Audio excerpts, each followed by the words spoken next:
I don't want to set the world on fire. Please welcome Tom Summery. In your heart. I'm here, and In white my privileges have heart, been I to have save you but tonight, okay, one guys? desire, and that one is you. No other will do.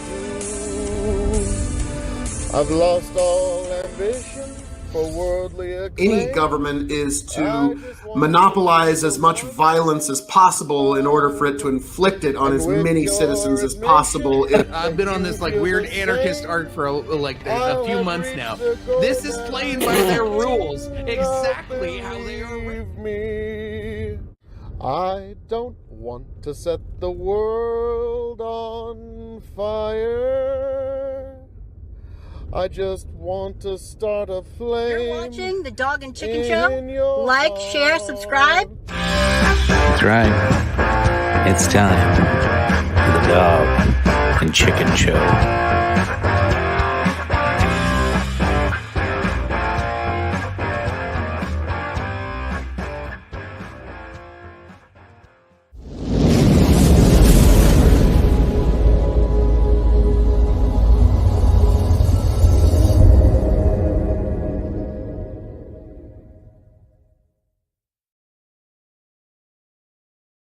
And welcome back to episode 176 of the Dog and Chicken Show. And you will probably notice right off the bat that we are sans chicken, poultry free once again, but never fear, because I, Tony G, the non-COPPA friendly 14-time Revolutionary Wrestling Podcast champion, the blend master of ceremonies, the non-chill filtered, and the quadruple distilled host with the most, is here to just give you everything that I can in lieu of Chicken's absence. It's okay. I'm going to give you 120% as always. And the man that gives 240% every time you see him on a live stream screen, to my left, your right. Yes, it is I, the man of the hour, the man with the power, the man that makes the other podcast cower, the prince and potentate of the political parlance, the lord of the Scottish Highlands, and one damn handsome man, if I do say so myself, your king of extreme, Phil KOE, right here at Big Buckin' Empire on YouTube and Facebook. And you can, of course, find me, Phil KOE, at KOE Nation on YouTube, TikTok, and Twitch, folks. And we're here for episode 176, Biden Yeltsin, folks. And we're also joined by a very special guest, a first-time appearance, a man who has graced us with his presence, the one, the only, the man from Texas, the man of the hour, the man of the power, the man that makes the other tech support cower, the one, the only, Osiris. How we doing, sir? I'm doing great, and that's a hell of an intro. That was 2 times the intro. I'm used to the Phil intro, but I got 2 times the intro today. I appreciate that. So, for those who don't know, Osiris, tell the folks a little bit about yourself. What is it that you bring to the table, and what is it that you're hoping to accomplish tonight that you have joined the Big Buckin' Empire and KOE Nation, one of the greatest honors to ever be bestowed upon anybody in the history of the internet? So that's actually true. So who am I? I do tech stuff online, Linux, fixing things, tech support, et cetera, et cetera. I play lots of video games, probably more than is healthy for any human being. And then I got into some politics on Twitch because there were all these young people are actually stupid, so I had to help them out. What's my mission here? My mission is different perspective, because you guys are up in what is it, the Midwest, and the Midwest has some pretty solid football and some some solid people up there, but we all know Texas is the home and the greatest state I'm just football glad. and all things possible. Look, the fact that you're from Texas, I would expect no less from you to say such a thing about Texas. I have family in Texas. I'm not going to be mad about that. But what I am going to say is, hey, Tiberius, suck it. He just acknowledged that this is the Midwest. So it doesn't really actually include the Midwest. It was just acknowledged by Texas. So Yes. Acknowledge your Midwestern tribal chief. Okay. Right. That's Nebraska. That would be us. Tiberius. So yeah. I mean, like we were just saying before, like, because Osiris wondering, so did you and Tiberius just rip each other to shreds? Like, no. Like, Tiberius basically just bowed and like, I admit defeat to you, Phil KOE. You are superior in every way. I just need to replace my politics with Phil KOE's politics, and all will be better. And so I was like, yes, all of these things are true. All of these things are true, and that's pretty much like, if I think back and remember, I'm pretty sure that's how it went. I'm pretty sure. Osiris, you were there last time. I think that's pretty close, right? It might be close. Yeah, I mean, there might be some details that are, who cares about the details? Might be off a little here and there, but like, I got the general story right. It's like a great Hollywood rendition of a true story, based on a true story. So yeah. That's yes, that's why Phil's being played by like Tom Cruise. And, yeah. Oh no! Like I've often said, like when I make the movie of my life, it's like, all right, it's pretty much I got it. It's even Steven. I could go Jack Black or The Rock. Like it's pretty much either one to play me. And anybody that pisses me off, I always kind of joke. It's like, hey, you better watch it, or else I'm gonna cast Andy Dick to play you. Okay, so fucking watch. I think you should have The Rock play you. But Jack Black should do the voiceover work for The Rock. Oh, yeah, like the narration. And that's when I realized, like, yeah, I think, okay, you're onto something here. Oh, no, The Rock just actually has no lines. He just mouths his lines, and Jack Black cuts that audio in. Like, I think that would be appropriate. I hope you take this as a compliment, but you got to get Chris Farley to play you. That would be amazing. Well, unfortunately, he's dead, but I would totally do that. Like, no, actually, I'll check. It's been no decided. Good rapscallion ne'er-do-well himself. Midwest is what it is, man. Yeah, I was about to say that was his bat signal. He heard that Nebraska was calling ourselves the Midwest, and he just had to mother. Wait, if you're not in the Midwest, then where are you? Exactly. Oh, he says I was about to say we're the middle of the country, Midwest. All right, Ty, I'm finding you. Okay, and I just sent the invite to Tiberius, and he will be here in mere minutes to no doubt admit that, yes, Phil, you are right on everything. I bow to you. You are you're the GOAT, the greatest of all time, and I'm sorry for any disagreement I ever had. I'm sure that's what he's going to come here to say.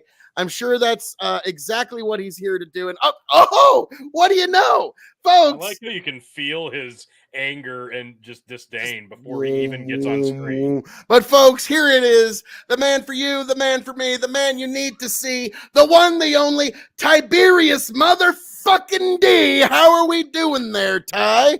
I'm doing all right. It's good to see Tony, and oh my God, we've got Osiris up in the house. I was about to say, it's a truth and fiction invasion.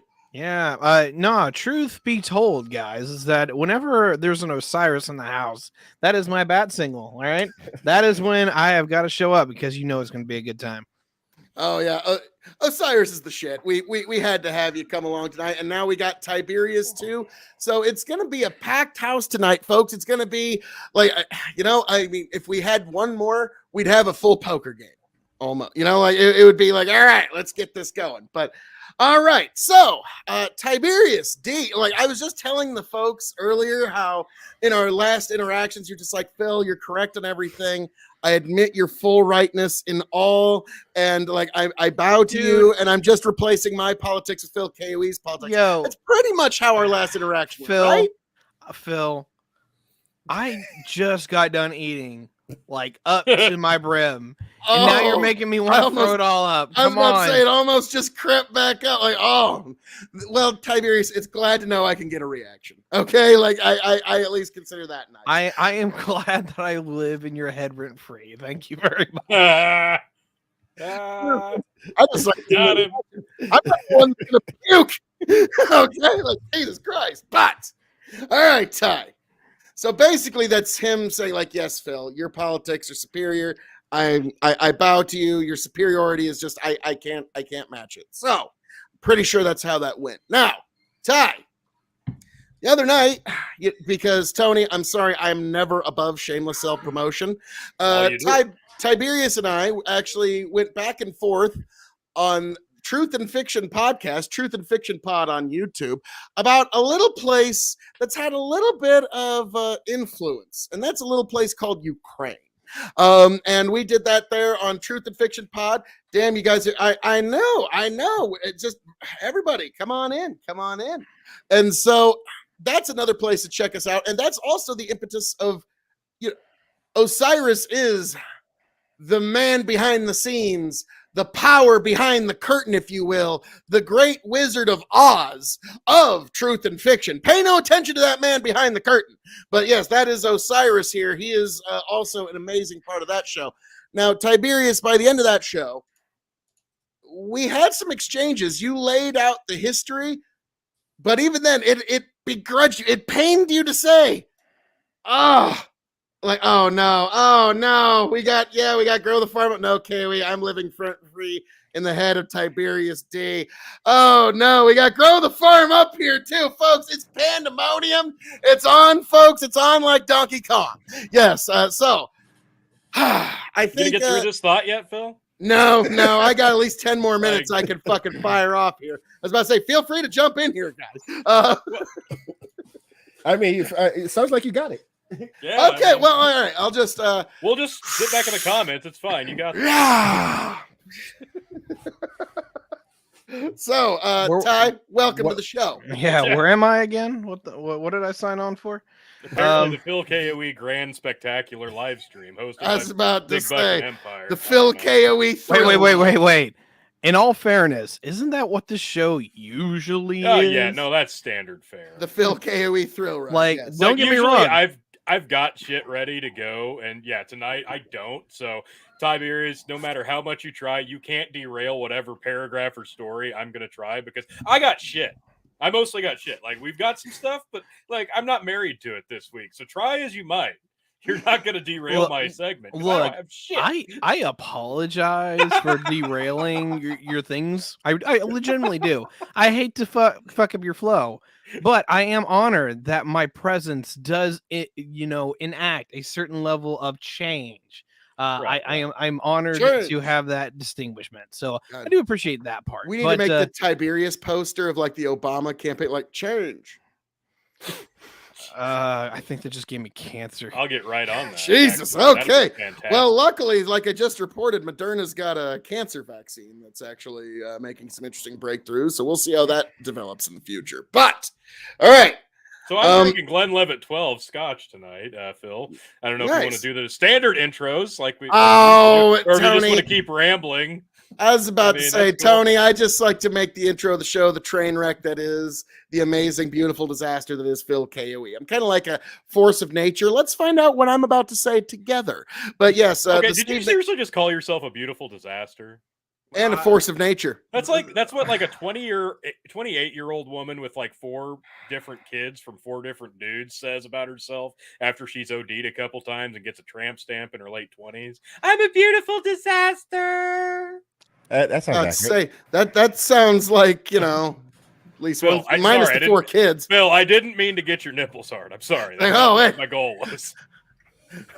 Hot single moms? What are you talking about? But no, what I'm drinking tonight is 1792 foolproof wine, beer, and spirits store pick. Excellent foolproof bourbon with a little bit of a banana flavor on the back.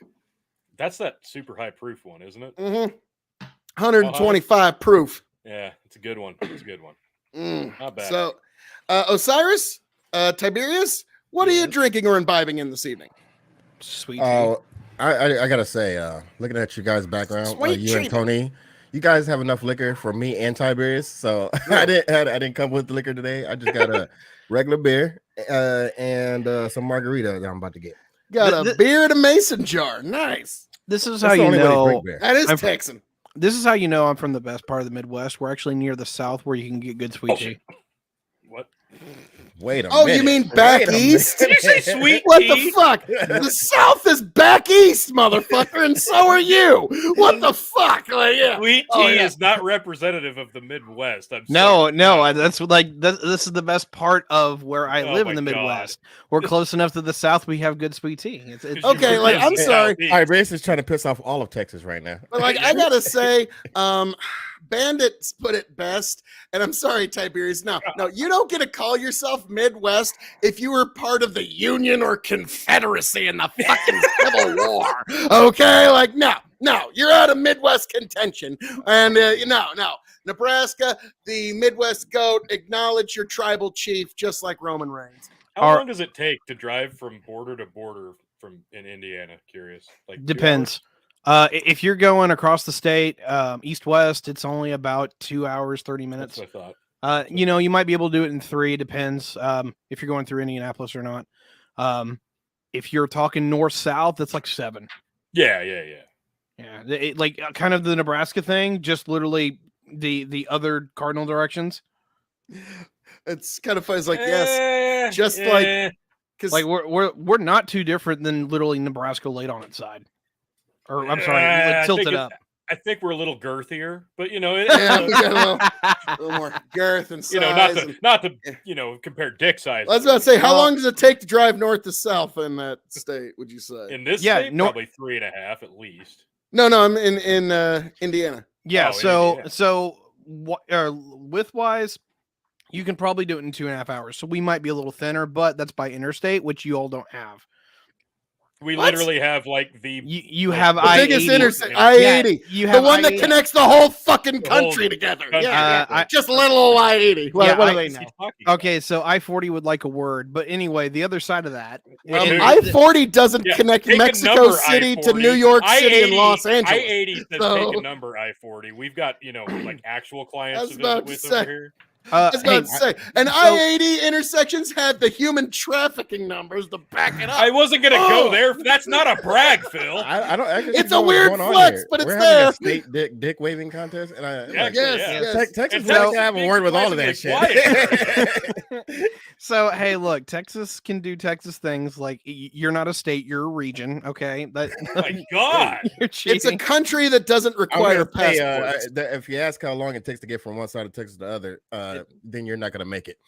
You better book a 3-day weekend. Like because whenever I go down to Texas and like we're driving from Nebraska, everybody cut jokes. There's 2 legs of the trip. There's the leg of the trip to get to Texas, and then there's the Texas leg of the trip, which is going to be longer than the whole time it took to get to Texas. Yeah. Because holy shit, like I was about to say, I wonder how much of Europe could actually fit in Texas. Probably a nice. Texas is the size bigger than Spain, right? Texas is bigger than any country within Europe outside of the Russians. Pretty much. Like, I'll have to double check, but the long and the short here.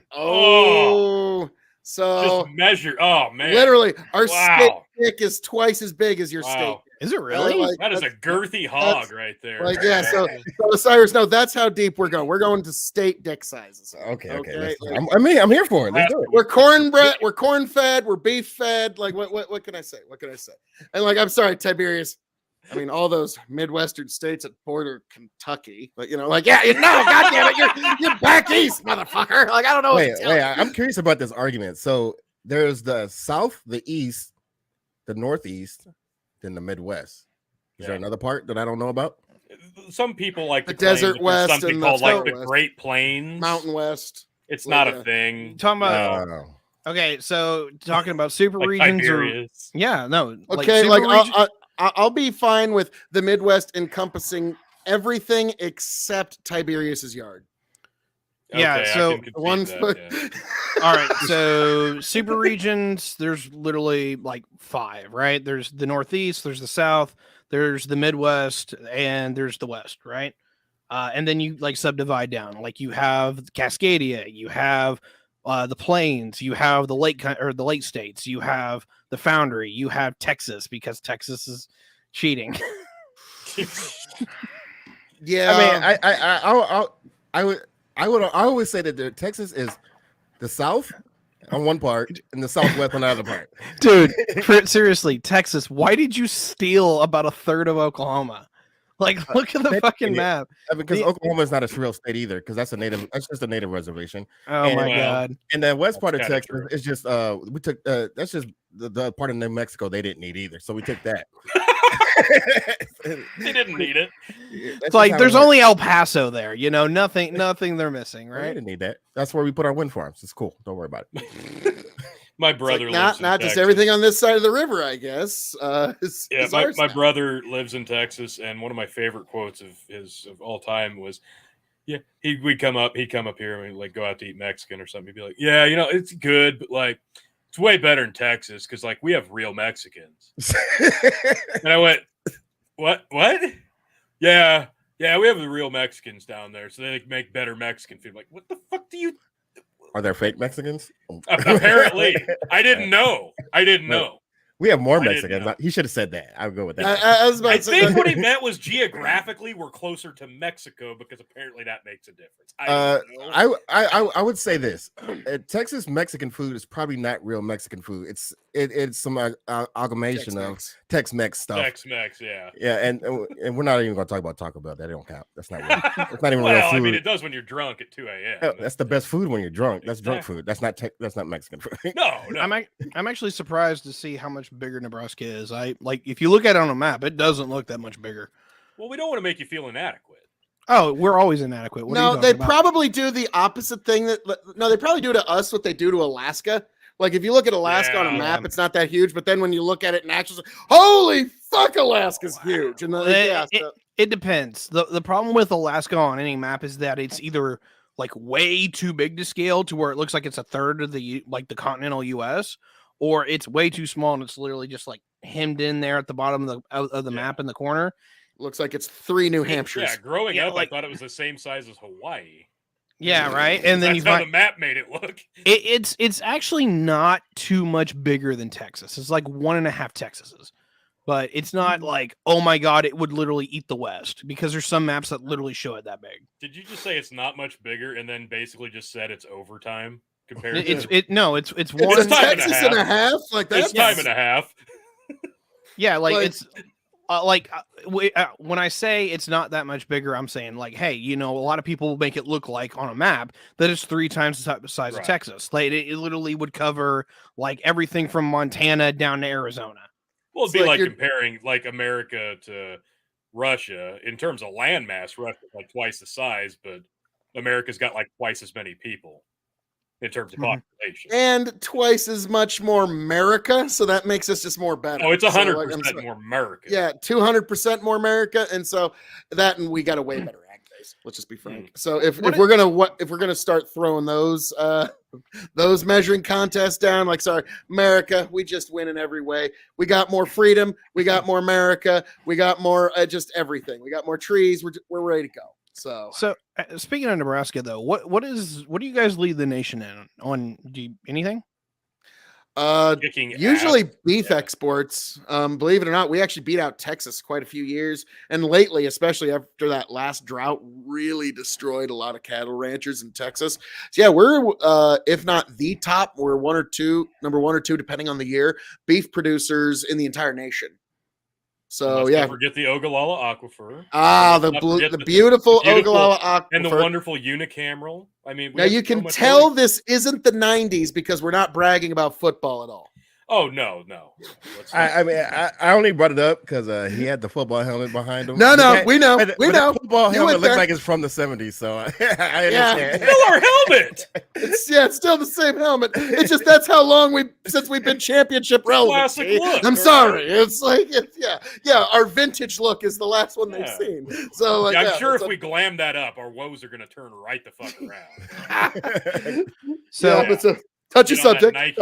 Touchy subject. Something that's a little scary for Texas, and it's also New Mexico, Oklahoma, and to some degree Kansas, is that you guys are seeing dust storms again, sizable ones that are firing off. I think you guys already had 3 this year, and granted, this wouldn't go to Osiris's neck of the woods, but literally yesterday, I can show you guys like the satellite feed of an entire dust storm kicking up over all of northern Texas, going into Oklahoma. It's quite scary because they are having dust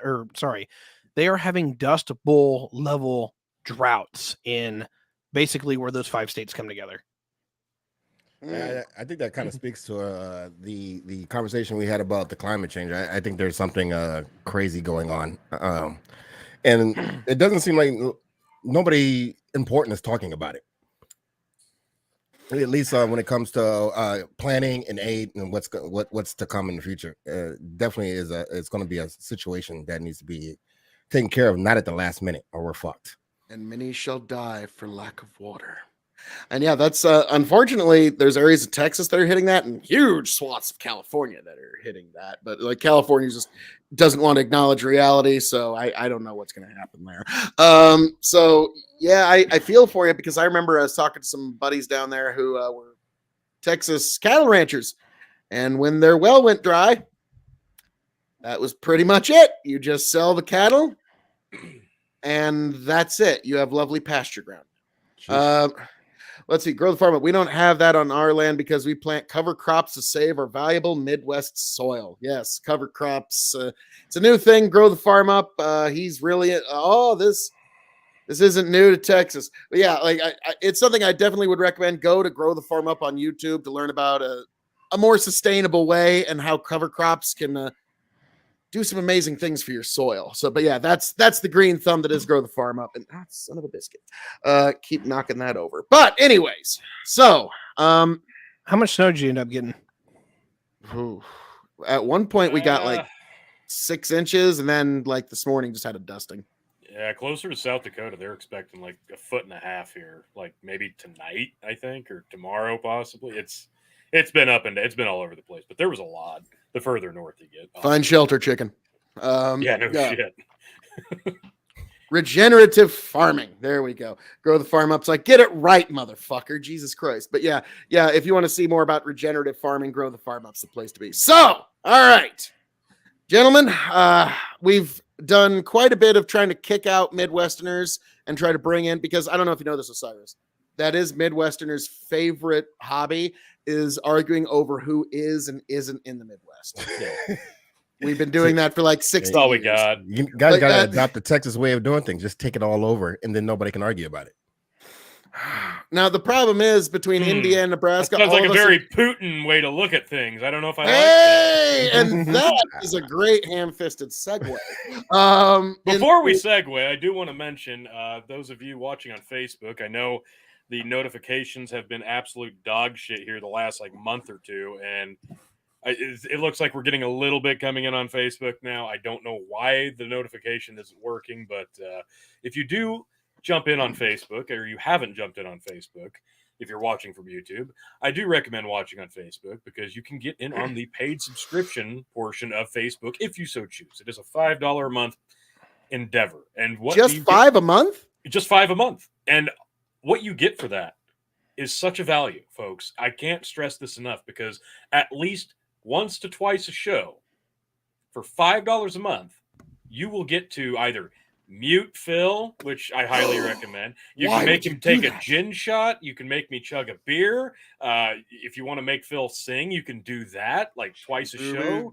Or just don't do that. Make him take gin shots. He loves gin shots. And those Facebook subscribers, I did bust out the Chug Buddy. I have that with me tonight. So I'm gonna dust this bad boy off if anybody decides I need to chug a beer. So moving forward, that is on the table for you Facebook paid subscribers. All right. So, all right. Yes, paid subscribers, come on, bring it. I know you want to, and I'm going to say it. Come on, bring it. Put them up. None of you got the guts to make me or Tony take shots or chug. None of you got, bring it on. I'll take on a lot of yous. So there we go, folks. I think I gave a good little amount of motivation there. So, all right, now with that ham-fisted segue done, Tiberius, you and I got into Ukraine the other night. Very interesting debate, great back and forth, spirited time. But since then, we've had a breaking news bulletin, if you will. We've had a new thing develop. We've had a treaty that has been in place since 2010 that the Ruskies have decided to pull out of. And I got to say, with this whole conflict, the fact that I get to bring back the term Ruski, that's like, that'll like, okay, like, wow, it's the 80s all over again. You fucking Ruski bastards. We're not going to stand for this. And so, yes, We're gonna have Star Wars. And we're gonna stop it all. Yes. So it's the 80s all over again. That is way too good, dude. I almost made him fucking lose his SpaghettiOs, man. Like that was fucking great. Oh man, yes. Dude, I wasn't even alive for the Reagan presidency, but I know that was on point. Come on, Nancy. Is it time for my Betty Buys now? Like yes, So Yeah. okay, I do a pretty decent Reagan, I must say. Your Reagan is better than your Trump. I don't know about that. My Trump is marvelous. My Trump is majestic. It's the best impression ever. Now, it's like I said, why do you think I voted for Trump? I didn't have a Biden impression. I needed him to win. So, Tony, take a shot. I said, yeah, Alesto, he is making Tony take the first I have shot. to use an empty vodka shooter because I don't have a shot glass for some reason. So I had to pour the gin into an empty vodka. Imagine having 100 bottles of liquor and no shot glass. Wow. Exactly. It makes a lot of sense, doesn't it? Oh. Oh Lord. I got a little glass here for if anybody wants me to do such a thing. But I'm gonna get through some comments here. I'm gonna let Tiberius kind of get the palate of his mind ready because okay, let me catch up here. Alesto, twice annually, diversity is our root. Rhizosphere is essential to keeping soil structure alive and working 365 days a year. Grow the farm up. Thanks for that. Salute. Grow the farm. Another reason we know Nebraska is better than Indiana is I just ate prime rib. Tiberius ate spaghetti. God damn. Okay, that's rough.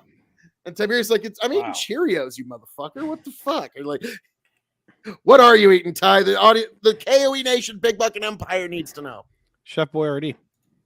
I was right, motherfucker. All right. Fucking SpaghettiOs, motherfucker. All right. Not like they're bad, like they're good. Now, I will say, like, yeah, Nebraska's prime rib it's pretty good. It's pretty fucking good. Oh my God, you have no idea. If you can find the right place that's having a prime rib buffet, you will eat better than Kings did over the last 1,000 years. So it's definitely all of it. I'm sorry. I don't have any prime rib. I can't afford it. I'm just a poor white boy trying to make it in today's society. Down here we have $3 steaks. Just saying. Nice. We got steaks. All right. Seriously, $3 steak. What is it? The fucking bull's testicles? I was about to say, like, I feel like you got to pay extra for that. You'd have an easier time cutting this bottle with your knife than a $3 steak. Like, yeah, do you cut those steaks with fucking Thor's Mjolnir? Like, Actually, you cut it with a Mjolnir. It's not the Mjolnir? best cut of steak, but it's not bad steak. I'll tell you that. If you just want to have steak that night for whatever reason, you can have like I don't know. and you I can don't have know it if for 6 nights in a row because that's how long it'll take you to chew it. Oh, Cyrus, I don't know if you know this, but there's an old phrase in boxing and MMA about a guy that's like really tough. They say he's tougher than a $2 steak. It's now you got $3. Yeah, but the fact that it exists Inflation, Phil. is a blessing. Yeah, Amazing. true. I'll give you that. But even a bad steak is still a steak. Exactly. That's what I'm no, saying. like That's all I'm Tiberius, saying. there's one place that it's like $20 and it's a prime rib buffet, all you can eat. And like I always kind of joke, like when I walk in, like, all right, I'm one of the few motherfuckers gonna be getting my money's worth here tonight. So yeah, like all y'all the fuckers, no, you know, like KOE is here to show you how it's done. Chinese So, buffet fucking cowers when Phil rolls into the parking lot. Oh, yes, like motherfucker. This guy. Wait, all right. So, Phil, the camera's always a little deceptive. How tall, how heavy are you? He's I'm 4'2". sick. I'm 4'2". Like, no, actually, the camera's a little deceptive. Tony is actually 6'5". Yeah, that's it. And so that makes me actually 7'3". So no, actually I'm 6'3" and getting closer to 300. Not quite there, but I'm getting there. So I do need to lose a little bit of weight. I want to get back to 265 heavyweight fighting weight. So if any motherfucker ever talks shit on the internet and wants to hop in the boxing or MMA cage with me, I can just jump right in right then and there. So like that's preferably where I want to get back to. But yeah, 6'3", big sumbitch. Life is fucking beautiful. And guess what, folks? you're not going to be able to jog or sit up your way to immortality. So just enjoy life while you're here. Because if you got hit by a bus tomorrow, don't you wish you ate a few more donuts and steaks? Phil KOE, just always an advocate for living the slobbish lifestyle. Oh, shit. All right. I'm going to check my invites to Canada. All right. So, Tony, how about you? Are you this big of some bitch, or are you, kind of average size? Well, I mean, it depends what category you're asking. I'm actually fairly short. I'm 5'7". That's why it's always such a diverse look when I'm standing next to Phil. Oh, I bet. Wait, I missed that. How tall was Phil? I'm sorry. He's 6'3".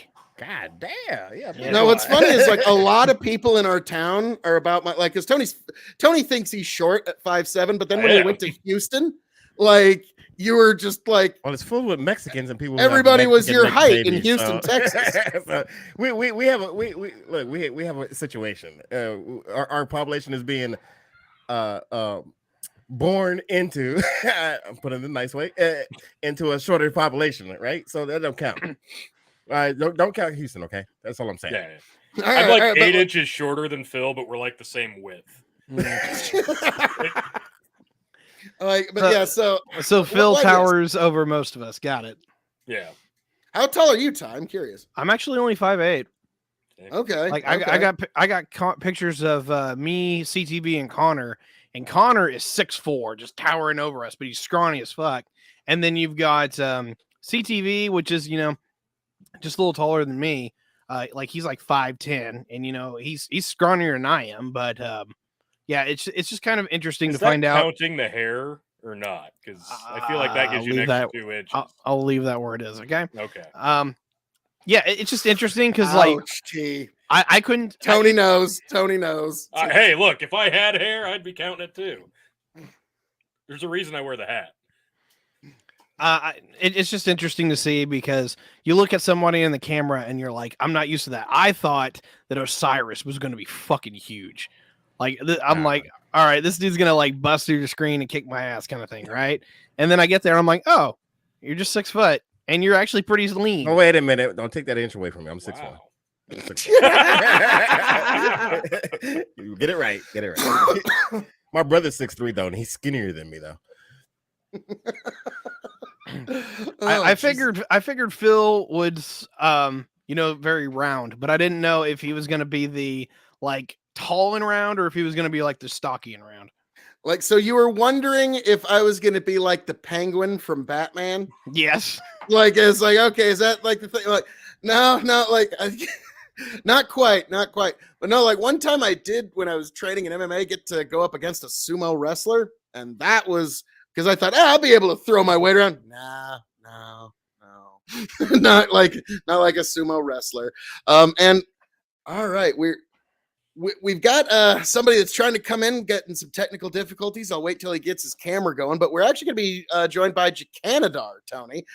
Believe it or not, I actually found somebody who believes in some tenets of Marxism that isn't completely insane. It took me some time, but I found one. And so, yeah, when he gets his camera going, we'll bring him right on in. And I'm looking forward to him. He's actually really good shit. But devout communist and actually isn't insane about it. It's kind of shocking. Yeah. So but yeah, like I'll be honest, like when I got into MMA, like my height was great and everything, my size was perfect, but I wanted to fight at heavyweight because Daniel Cormier kind of revealed something about that, and that's the heavyweights are the worst athletes. No. In MMA especially, and in just about anything, the heavyweights are the worst. The most competitive division is light heavyweight at 205. Yeah, but it wasn't fair for a while because for a while there, like the heavyweight division in the UFC was like Randy Couture, Brock Lesnar, roided out Frank Mir. Like they got rid of Tim Sylvia and actually brought in people with like physiques, and now it kind of went back the other way. Yeah, Daniel Cormier proved you also don't have to be that fucking tall, apparently. Well, Tony, what happened is USADA's tests got really good. Yeah, there's that. They got really, really good. There is that. So, like, and that's why when I throw out my challenge to Andrew Tate, I say just to get any United States commission to okay an open weight fight, come here stateside and meet me in the MMA cage, and let's do it. And let's be frank, Tony. he's not going to be, and since he's been in a jail cell for a while, so he hasn't had access to human growth hormones and all those PEDs, and since he'll be on in-competition drug testing, he's going to come into the match about that big around. He's going to be about that wide. That's going to be his muscle structure. So I'm going to be, now the problem is trying to connect with a punch with a bean pole. That'll be my hardest thing. But other than that, like, yeah, if he's not like, because, you know, guys, you've seen pictures of Andrew Tate when he was like 19, 20 and he was a little bean pole, and it's just natural for men to get bigger and stronger the older they get, right? So, Sure. so yeah, I've thrown it down, but yeah, Andrew Tate, your silence speaks volumes. Rather throw yourself in a Romanian cell than throw yourself in a cage with me. It's a good oh my excuse. You got to God. give him credit. Oh, wait, I- are you, all right, are you hey, challenging Andrew Tate? Is this what's happening here? Yes. Did I stutter? I just want to be clear. I threw it down. It's an MMA cage. Come stateside, and yeah, just make sure that you're not on all that human growth hormone. Winky face. Allegedly. Let me throw that out there. Not like I'm sorry, but his lawyers are going to be busy for a while, so I don't think we got to worry about him coming after anybody. All right. wouldn't think. But before our good friend Jakandar gets here, can we get through this particular story? Because I don't have a lot of time to be here because I'm in the superior Midwest time zone of Eastern Standard Time. Oh, Further proves your ew. northeastern status, but that's fine. Like I hate how all the panels are on. There's a Eastern reason it's time called zones. Central Standard Time, and you're Oh. living in that Eastern time zone. But I Oh. digress. But like I call it time zone privilege because all the panels are on Eastern time, Ty. And so it's like, yeah, fuck you and your time zone privilege. That's all I have to say to that. So but all right, let's see. So Ty, this little treaty of mine, the Russians aren't gonna let it shine. This little treaty of mine, it won't shine. Ty, take it away. I don't know how to actually follow up from that. I really don't. But Just walk right past it. That's what I usually do. okay, fair enough. Anyway, ladies and gentlemen, the day of that we recorded the Ukraine episode over on the Truth and Fiction podcast, there was a piece of information that did not get through my filter because usually people have to give me a call. So the big news I'm always a little bit late on because I got to let it sit through the experts. During a speech to Russia's, basically their Congress, is that Putin has announced that he's withdrawing from START 3. START is the Strategic Arms Limitation Treaties. Officially, the first one was signed back in 90 with the Soviet Union, and then you had START 2, which was like in 94. There was another treaty, and then START 3, which was signed during the Obama administration. Officially, the Russians are withdrawing from START 3. More likely, they're probably withdrawing from all of it. What are these treaties? Go ahead. I don't think, like, to my understanding, they allow inspectors to kind of poke around at nuclear sites. I don't think Russia's going to be letting Western inspectors into their nuclear sites anytime soon. Call me crazy. I think they're just going to be like, no, niet, get fucked. Like, No, I think it's going to be closer to that. That was one of the conditions for Treaty 3. However, the hilarious part of it is that it's a year after the invasion, and now they're only formally leaving. So there is a level where, if you will, the animosity had not gotten to the point where treaties are being broken and, diplomatic tensions are on the rise. The other side of this, though, is that, is this something to be concerned about? And for anyone who doesn't know, a lot of the START 3 treaty was we allowed mutual inspectors to come over to one another's areas, particularly our nuclear facilities, and basically everyone gets to check each other out and be like, oh yeah, you're basically treaty compliant or you're not. The other Ronald Reagan trust but verify. Pretty much. Anyway, the second part of this is the limiting of launchers, particularly certain types of vehicles. So you basically aren't allowed to. I know this may sound stupid, but you're not allowed to weaponize like a B-52 bomber with cruise missile nukes. You're not allowed to have basically the Russian Scud launcher and have those nuclear tipped. There's some number of details there, but this is what they've officially withdrawn from. Is that one, there's no more inspectors. And then on the other side of that is that they're basically saying, hey, if we want to nuclear tip our short-range ballistic missiles, we can do that now. Yeah, we got the article pulled up here from USA Today. Putin suspends nuclear arms treaty as U.S.-Russia tensions build amid Ukraine war anniversary. Putin says, "Niet." I'm not going to pretend to know how to pronounce Kim Hijimagard and Joey Garrison of USA Today report. You're halfway there. Yeah, I feel like I was really Helmagard. Sure, there you go. There. Tensions between U.S. and the Kremlin ratcheted up Tuesday ahead of the one-year anniversary of Russia's war in Ukraine as Vladimir Putin vowed to pull Russia back from a key nuclear treaty, and President Joe Biden reaffirmed the U.S. and its allies won't back down. Putin's move came on the heels of a surprise and historic visit by Biden to Kiev on Monday, quote-unquote historic, in a nearly 2-hour speech to both houses of the Russian parliament. Putin said he was suspending Moscow's participation in the New START, a strategic nuclear arms reduction treaty between the U.S. and Russia. So, I guess that really does, I mean, it sounds really super scary when you read it in a headline like this. But is this really just more of Russia trying to flex in desperation mode during something that they didn't think was going to take as long as it has and possibly won't even come to fruition? Or is this a real threat? Because on the surface, if they withdraw from this, it's really just kind of like taking your Boy Scout badge off, right? Like, you could still do something if you're a part of this, but what does this really mean long term? What does this really mean short term? Is this really a real actual threat? Is this really a slap in the face of anybody? Is this really planting their foot down and saying we are strong? Or is this just kind of a very indirect thing that means nothing long term? It's more of a middle finger. Like, that's kind of what I see it as a big middle finger. And a couple of things, 2 things, actually. Tony, this also gets us closer to the railgun from Metal Gear Solid.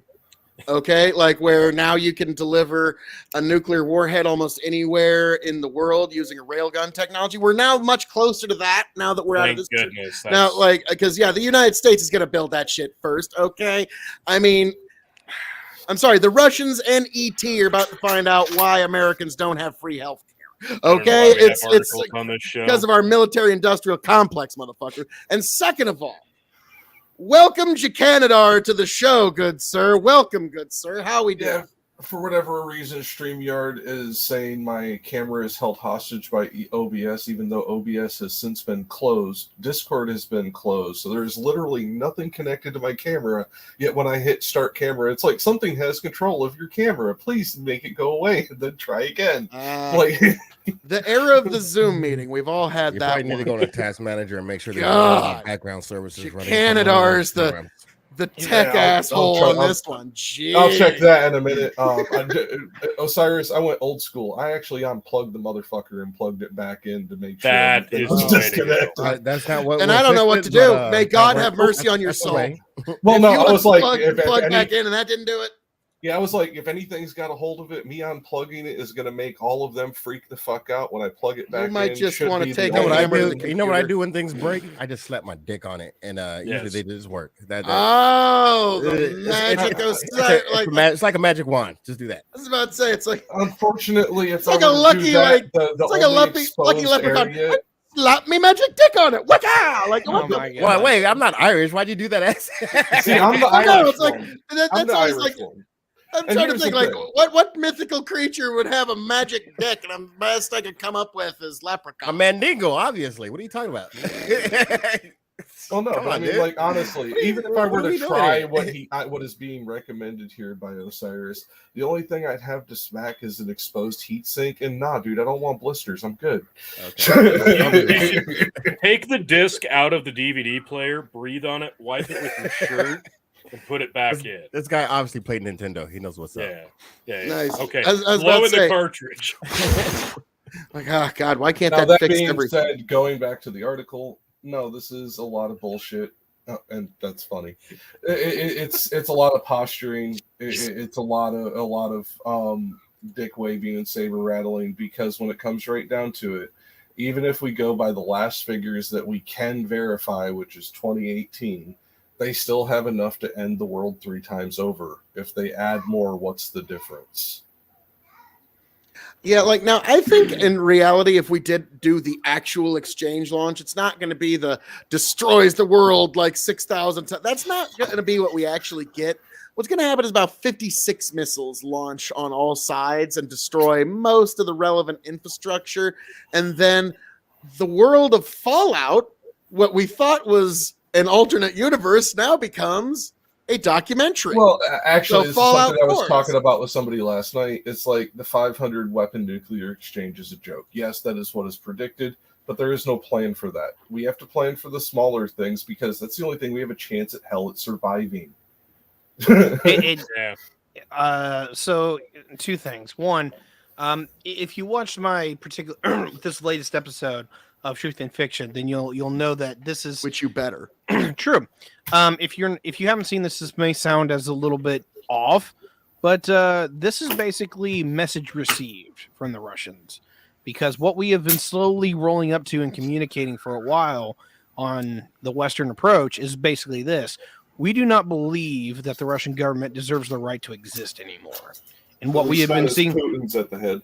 yes, and what we have seen from Western leadership, and good God, Jack, your mic is peaking something. Sorry, Something terrible, sir. Yeah. Anyway, I'll fuck with it. like I wish to some degree that the Biden administration would just go mask off and say how they really feel, because I don't think the American people remotely realize the danger that we are all in, and that is nuclear war is a lot closer than a lot of people think, because what it comes down to is that the Russians have now gotten the message. We do not tolerate the existence of the Russian government. The Biden administration now has openly said, and particularly in this last week, we're all in. We will continue to support Ukraine until either Ukraine falls or Russia can no longer persecute the war. Yeah. No, I agree with this, but what I disagree with is that we are closer to nuclear war than ever before. That's just not the case. I would argue that 62 would have been that. I just said that most people don't realize how close we are. Well, I would say we're not really closer than we were in the 90s, because Putin can launch some small nuclear strikes, but he doesn't even have the ability to launch everything all at once. This is by our own analysts' fucking estimate. It would require multiple generals to sign off on launching the excess of exchange number. I said this the other night on Truth and Fiction. I just straight up said, no one is launching their nukes, folks. I'm sorry. Get ready. You're going to hear a lot of propaganda. No one is launching their nukes. No, okay. I know we like to be afraid of it. It's not going to happen. They're a deterrence to invasion. I agree. The only thing that is going to potentially be in play is a tactical nuclear weapon on the ground, not a launched nuke. Now, do I believe this is actually? Remember what I said, Tiberius? No, wait. Do I believe this is a high probability? No, I don't. I actually believe it a very low probability event. I just also believe that Putin might be crazy enough to try it if he's desperate. Well, no, I was just saying the other night, again, on Truth and Fiction, which you guys should go check out at Truth and Fiction Pod on YouTube. What I said was, it's what's going to happen, Ty, and you're going to hate me when you see it. You're going to hate me when you see this. Putin's going to use some sort of ordnance, any kind of ordnance, that might have even been in the same room as, maybe accidentally brushed up against some depleted uranium. And the Western media is going to be, Putin using tactical... And they're going to freak out about it. And you and I are probably going to be streaming that night. Not a minor dirty bomb, not this extremist, because I agree with you. That is exactly what the fucking mainstream news will do. Mm-hmm. What I disagree with is I am saying that. I personally am saying that, no, yeah, real tactical nuke is a possibility, but that's only if he gets desperate. I'm thinking 18 months to 2 years from now, if this war is still going on, Putin might be desperate enough to use one. That condition for most people and what they think desperation, if I am correct, will be in August. I was about to say, why if this isn't because by June, the end of June, I think it's just going to be this going on for years and years. I've gone down in saying that whenever we get to campaign season, which clearly is not going to happen this winter because the ground can't freeze. So whenever it dries out, which is probably in May, unless they have a wet summer, which would be really fucking weird, is that you're going to have campaign season in full tilt. And you're going to see the best of Russia versus the best of Ukraine going mano a mano. Here's basically how it stacks up, and this is TLDR from the last episode. you have Russia, which is a large but poorly equipped, poorly motivated, does not believe in this particular fight. Basically, poorly equipped, poorly motivated, poorly trained, right? If not trained at all.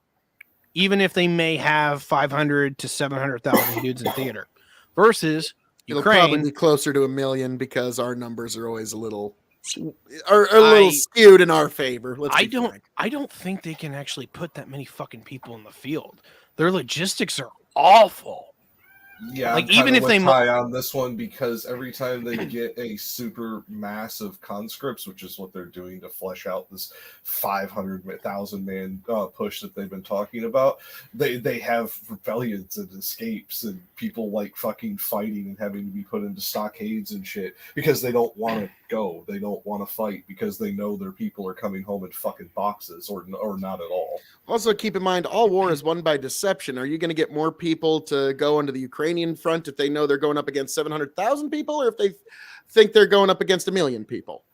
It's a big difference there. Yeah. Well, speaking of deception, you've got Ukraine is claiming that Russia's lost more troops than the U.S. did in World War I, close to 117,000 since the beginning of the full-scale invasion. Yes. Meanwhile, the U.S. is saying that Russia's lost between 60 and 80,000.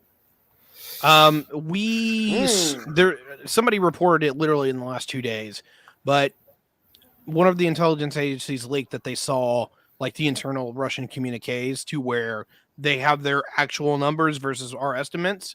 And so while the Russians are shit at their own numbers, the Russians are openly admitting to themselves that they have lost over 120,000.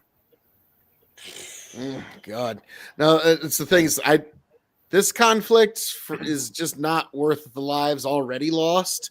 So I'm looking forward to it ending however it has to end. My fear is at the end of June, and I'm calling this very definitively, at the end of June, whatever the lines are at the end of June are what the lines are going to be for the next several years. And then eventually my Berlin Wall 2.0 prediction is sadly going to come to fruition, and we're going to have to play political hopscotch around the state. So wait, somebody help me out. Calm down, Nostradamus, because that's oh my God. Oh no, don't get me wrong. If that one proves right, I will never predict anything ever again. I'm just like, no, spiking the football. Okay. Wait. Tony's like, First Phil, of all, fuck you. Yeah. First of all, I'm with Tony. I don't believe you. Second of all, you have to change your name from Lord Phil O.E. to the Amazing Kresge. Fucking Jesus. Amazing Kreskin. Wow, that's a reference my grandpa would make. Wow. Yeah, I watched some Amazing Kreskin. But I mean, like, seriously, the idea of a Berlin Wall 2.0 through Ukraine, you'd be talking about a wall that would be roughly 1,000 miles long. It's not going to be the full length, but there's going to be some sort of structure where we have to play scotch around it. No, second of all, your time frame is too short. That is only if they can dig in for next winter. Because if Russia can dig in for next winter, you might have a point.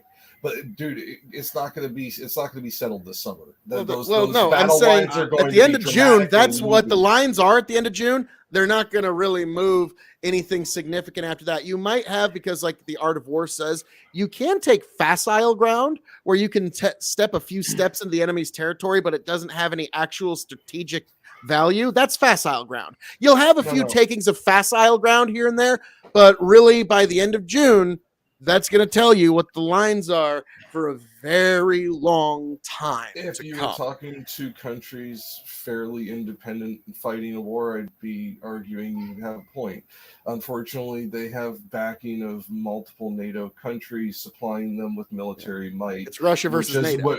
Which is going to dramatically change this, which is why I say if they can dig in for winter, you might have a point. It won't be these battle lines you're describing, if they actually happen, won't be decided this summer. It will be decided next summer at the earliest, because it will really be if they can because if this war goes into next winter, which I honestly don't believe it will. I believe it will be decided in the summer. I don't believe there'll be these battle lines you're thinking about. I believe Russia will be pushed out or Ukraine will fall. It will, because we are going to push it to that, as Ty pointed out. We have openly stated this in speeches by multiple high-end officials in our government using very particular legal language to indicate that the Russian government is no longer tolerable to be on this planet as long as Putin is in charge. Okay, two things I want to address that. First of all, Tony, can you give me give me full screen, because I got a double shot that I poured here because you both gave me gin shots here. A couple of things. So for the subscribers, I'm going to say my great toast to fighting, stealing, and drinking. If you're going to fight, may it be for a friend. If you're going to steal, may it be a lover's heart. And if you're going to drink, by God, I hope it's with me.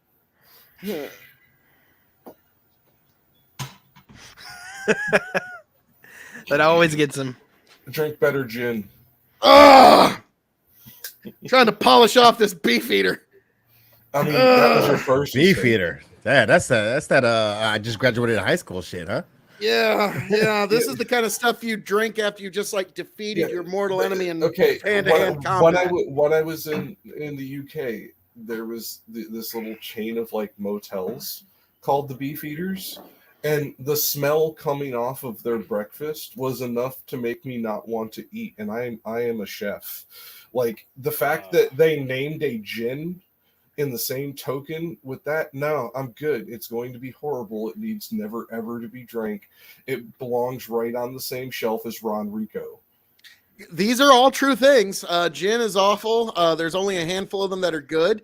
And yes, these are all truths. Now, Tony, he's getting ready for his. Yeah. You got to chug that bad boy. Yeah. Yep. Yeah. And we just passed the 1 hour mark. So, yep. Folks, bring them on. Bring him on. I'm sorry, Tony. I haven't done this for a while, so I've chugged beer, but I haven't used the chug buddy in a while. Oh, so this dude. could go. Bushes. I like your choice there. What? Just make sure you move the mic a little bit, just in case you get speared. We don't get death to the electronics. How does this? Yeah, work? we're worried about the mic, not Tony. What?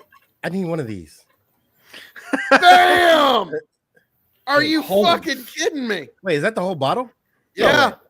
God damn, I need one of those. Oh. I need one of those. They don't believe you. They don't think the bottle's empty. I don't. Show 'em. Yeah, I don't.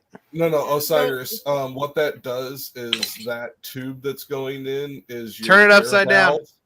Turn it upside down. There's a little phone.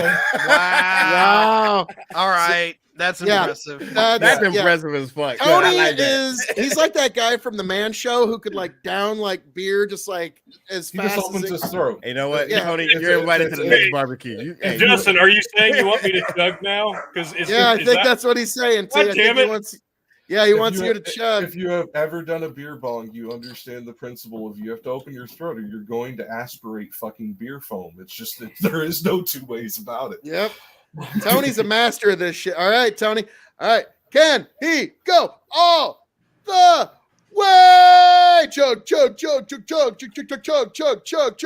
Wow, I saw it go down that time. Oh, That is crazy. That is pain. That is pain, the- folks. That's a whole 12 ounce bottle in like Two of them 3 seconds. back to back. I Yeah. have an LED counter on the back, but I guess I need a battery. Yep. Now, Um, say what Fuck you will yours. about us, You're folks getting here. drunk as fuck. If you're gonna, no, Us if you're gonna Nebraskans do- can hold our liquor. Say what you will. what you need to do is you need to get the one that has the impeller so that as you chug, it spins a fucking impeller inside, and that's what powers it. Yeah. They actually make one. They actually make one. They found a way. It's like, dear beer chugging company, I can't get the beer in me fast enough. Find a way. It's Hey, like, no, it okay. was- you guys are giving me a reason to go to Nebraska. No, 'Cause that's no, fucking the- impressive. I the- want to get down with that shit. No, the impeller doesn't make the beer move faster. The impeller spins and powers the counter. Oh, So you don't have okay. to put batteries in it. It's Okay. self-powered. Wow. So what you're saying is we found a way to turn beer into energy. So folks, that's the greenest energy of all. Well, That's hoppiest beautiful. energy anyways. It's a little hoppy. I don't Grow remember the what fu- it's called, but I saw it on Amazon. Grow the farm up. That's beautiful. So yes, folks, beer as energy. That's one of I was actually looking. My So daughter beautiful. like shot glasses, and I was actually looking for like an interesting shot glass, and I saw it in like the little recommended bubble below it, and I was like, "What the fuck is this? Oh shit!" Oh, nice. I was about to say, Tiberius, you're gonna have to get a bottle of like cheap bourbon or vodka or something the next time you come on, just so you can join. I mean, because the libations are always fun. And Jacanadar, get your camera working. You need to join. I'll figure this out next time, and when I do, you will see me dab instead of drink, because unlike you miscreants, I like my liver. All right, I'll tell you what. If Big Bucket, they're all overrated, wants to schedule me on an episode and send me the Morgan, then I'll indulge. All right, Captain Morgan is your drink. So you like rum? Wait. Hey, when you guys send him the Morgan, I need to be here because I want to see this shit. I definitely want to see this shit. Tiberius, please let me give you a better recommendation. Appleton Estate Jamaican rum. Oh, that's good stuff. Now, I was about to say, Ty, if I was going to actually physically send you a bottle, like I would say I'm sending you Captain Morgan, but I would actually send you a bottle of this Ron Zacapa Sistema Solera 23. It's amazing. Send me rum that isn't dog shit. All right, that's all I'm asking. This is the best rum. It's the rum of extreme. I knew I like these guys. These guys are drinking experts, and I like that shit. Oh yeah. I wouldn't say it's the best in the world, but it's pretty damn good rum for the price. Oh yeah. By the way, to grow the farms up. All right, just go Amazon search beer chuggers. There's literally hundreds, maybe thousands. Can you ship alcohol across state lines? You can in Nebraska because we're awesome. Depends on the state, actually, because it's literally like concealed carry reciprocity. So we would have to do some research into that. So, all right. So what is it? How much is it? It is also. It's literally like $44, but it's that good. Just send me the 45, and I'm sure I can find it in Indiana. So. Well, the other thing I was going to say is the other thing you can do is do a drop where you order it from Nebraska and it ships from Indiana, which is another way that you get around this. Okay. You can do that too. I will get my address. I have a question. There's a question. Wait, Phil and Tony, you guys were you guys frat boys in your 20s? No.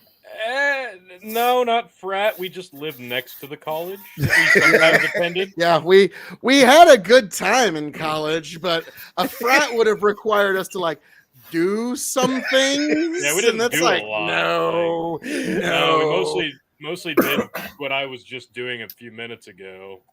Yeah. Don't get me wrong. We were popular with some of the frat popular boys with the college and the sorority college girls. Like, yeah. It was like, here's what I always encourage young people is do not let your studies get in the way of your education.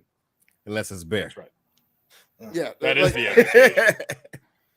All right. So I'm about out of time. I actually overstayed by quite a bit as I wanted to. So before I do go out, is there any part of the Ukraine that y'all need to like puck me on or?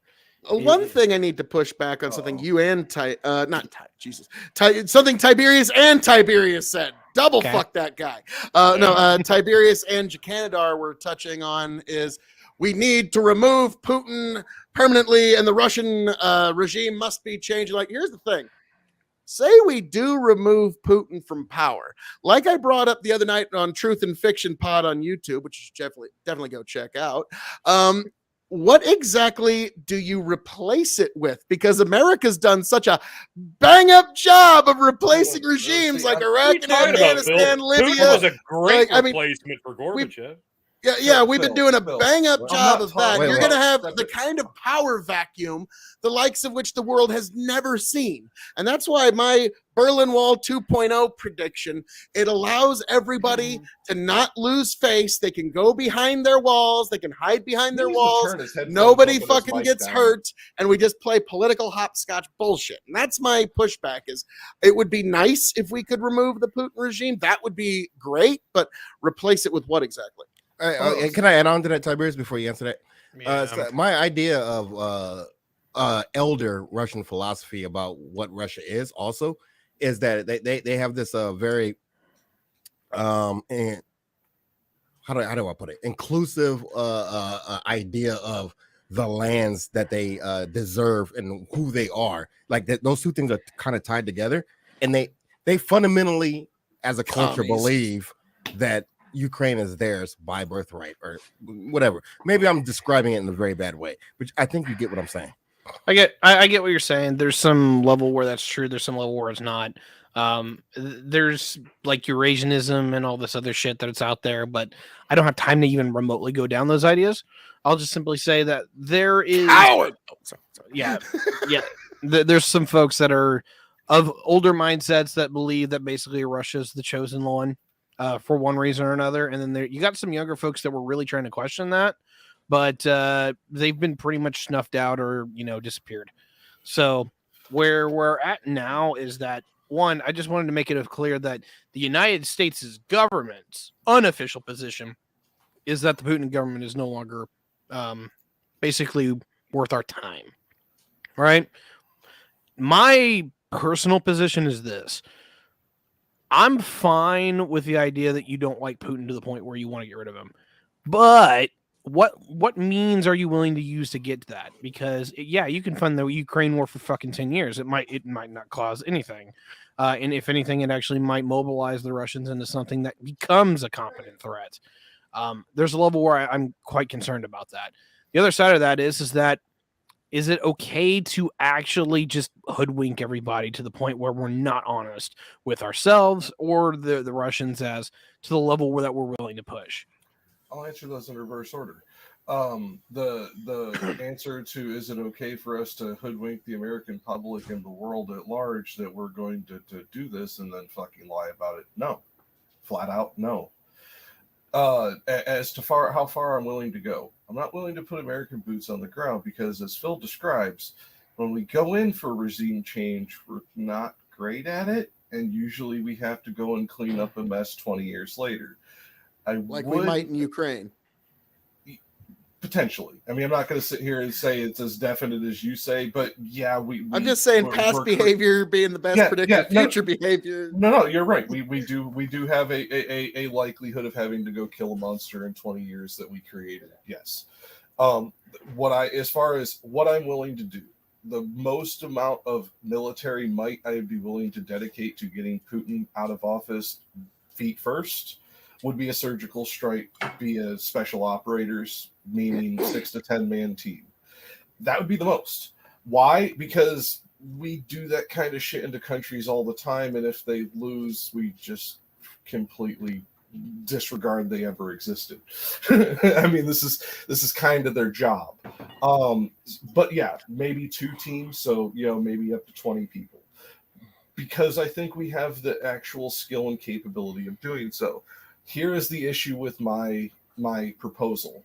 If we do so, we are ignoring the international rules-based order, and we are going to be assassinating a world leader. We are going to be changing the landscape of war back about 150 years.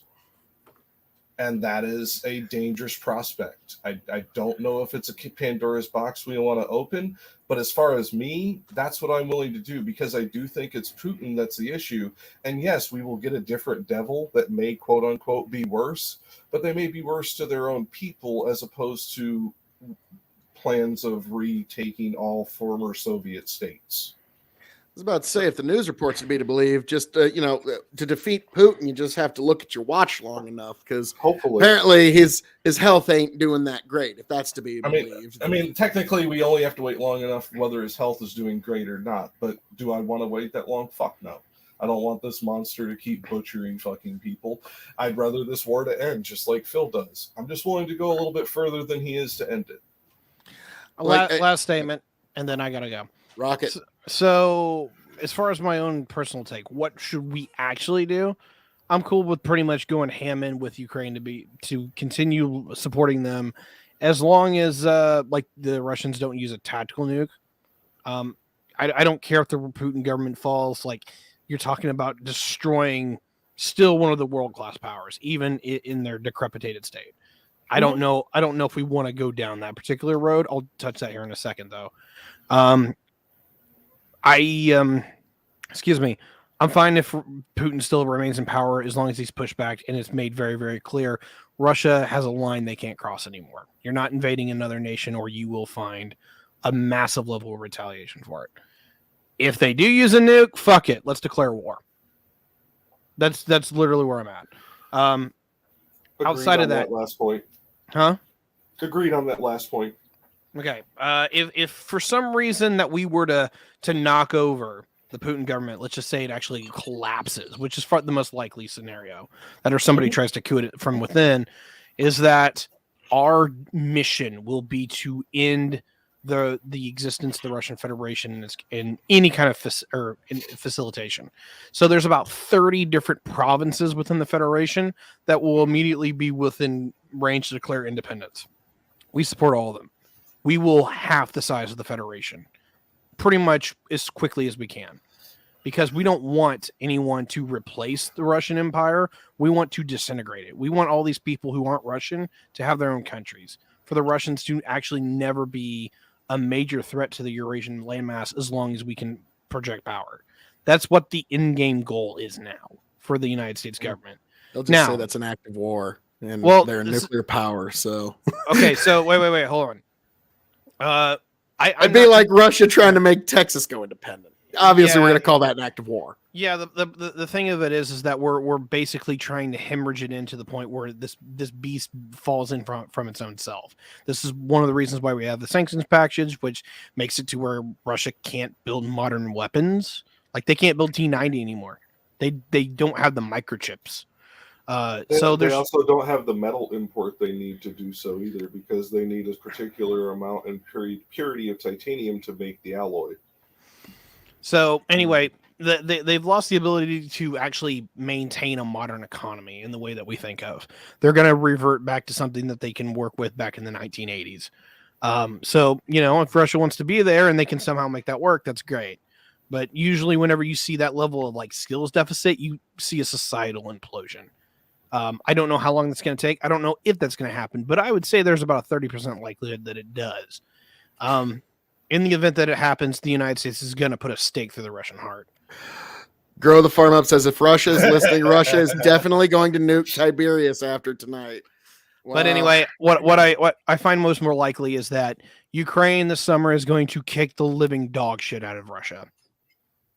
We will see. And when it's over, is that the Russians will never formally sign a ceasefire, but they will basically just maintain their current border, the borders that they had pre-war, because Ukraine is not going in, right?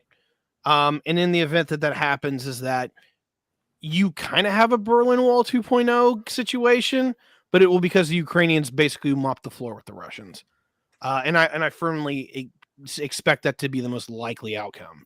It's just Ukraine proves to be the competent fighter here. And we're going to find out this summer whether that's true or not. But I've said this in the last episode, and I'll say this as my last line. I'm expecting this summer that the Ukrainians are going to pull off one of the greatest military victories in human history. They are going to go up against a force that outnumbers them 2-1, and they're going to crush them. And without further ado, we'll find out this year. Hope you have fun. Yep. Take care, guys.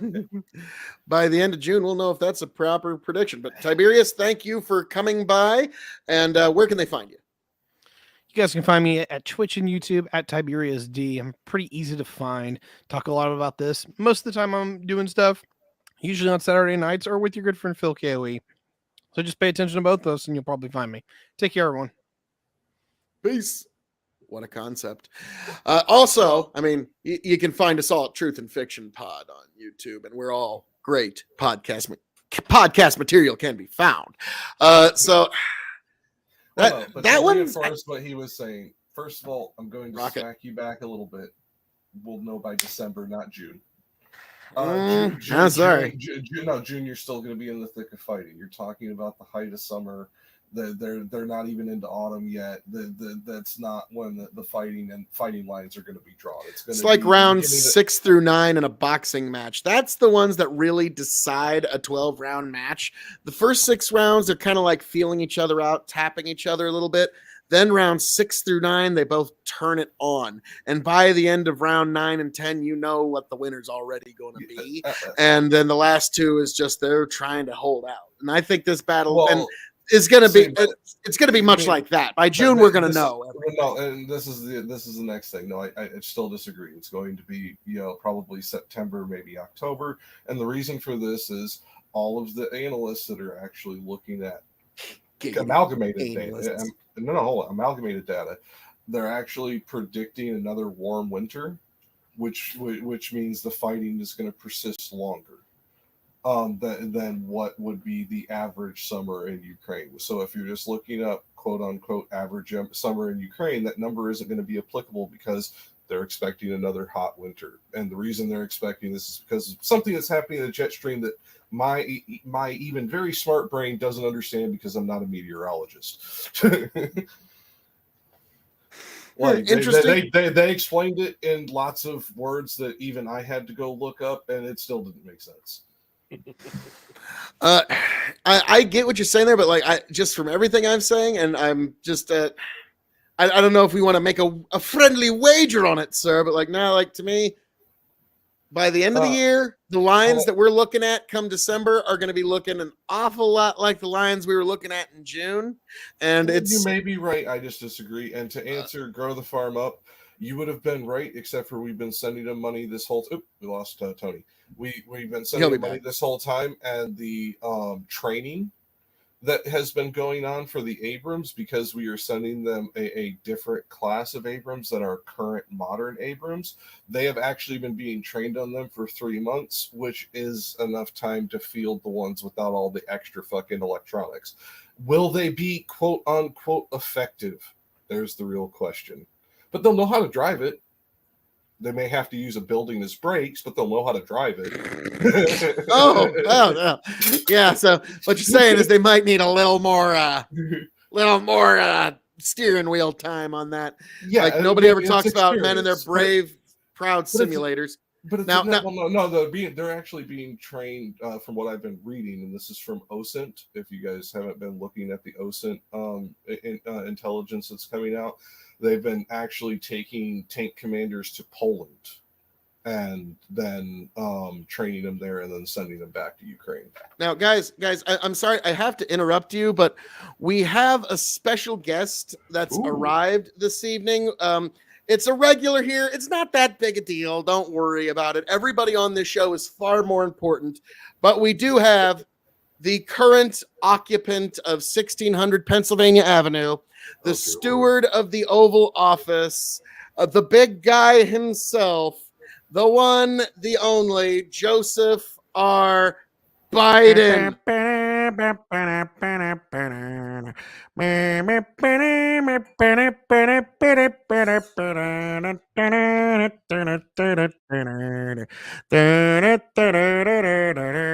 What a fucking joke. Hey, Joe, Sleepy Joe, how we doing? Welcome back, Joe. How is Ukraine? Did you pick up Hunter's paycheck while you were there? Oh, how's it going there, Phil QAnon OE? I'm doing just fine over here at Pennsylvania Avenue. Oh my God! So, all right, yes. So, Joe. So I'm curious. Did they have to pick? Because of inflation, did they have to kick it up to 15% for the big guy now? Look, I'm not so good with the numbers and stuff, but I'll just say everybody's doing handsomely, especially if you're a Ukrainian citizen. I was talking today about putting in. We're going to start paying pensions because we want to make sure that those people have a little bit of spend and scratch over there. We got to take care of our own. Hey, Joe, have you been to East Palestine, Ohio? I don't get involved in that Middle Eastern stuff.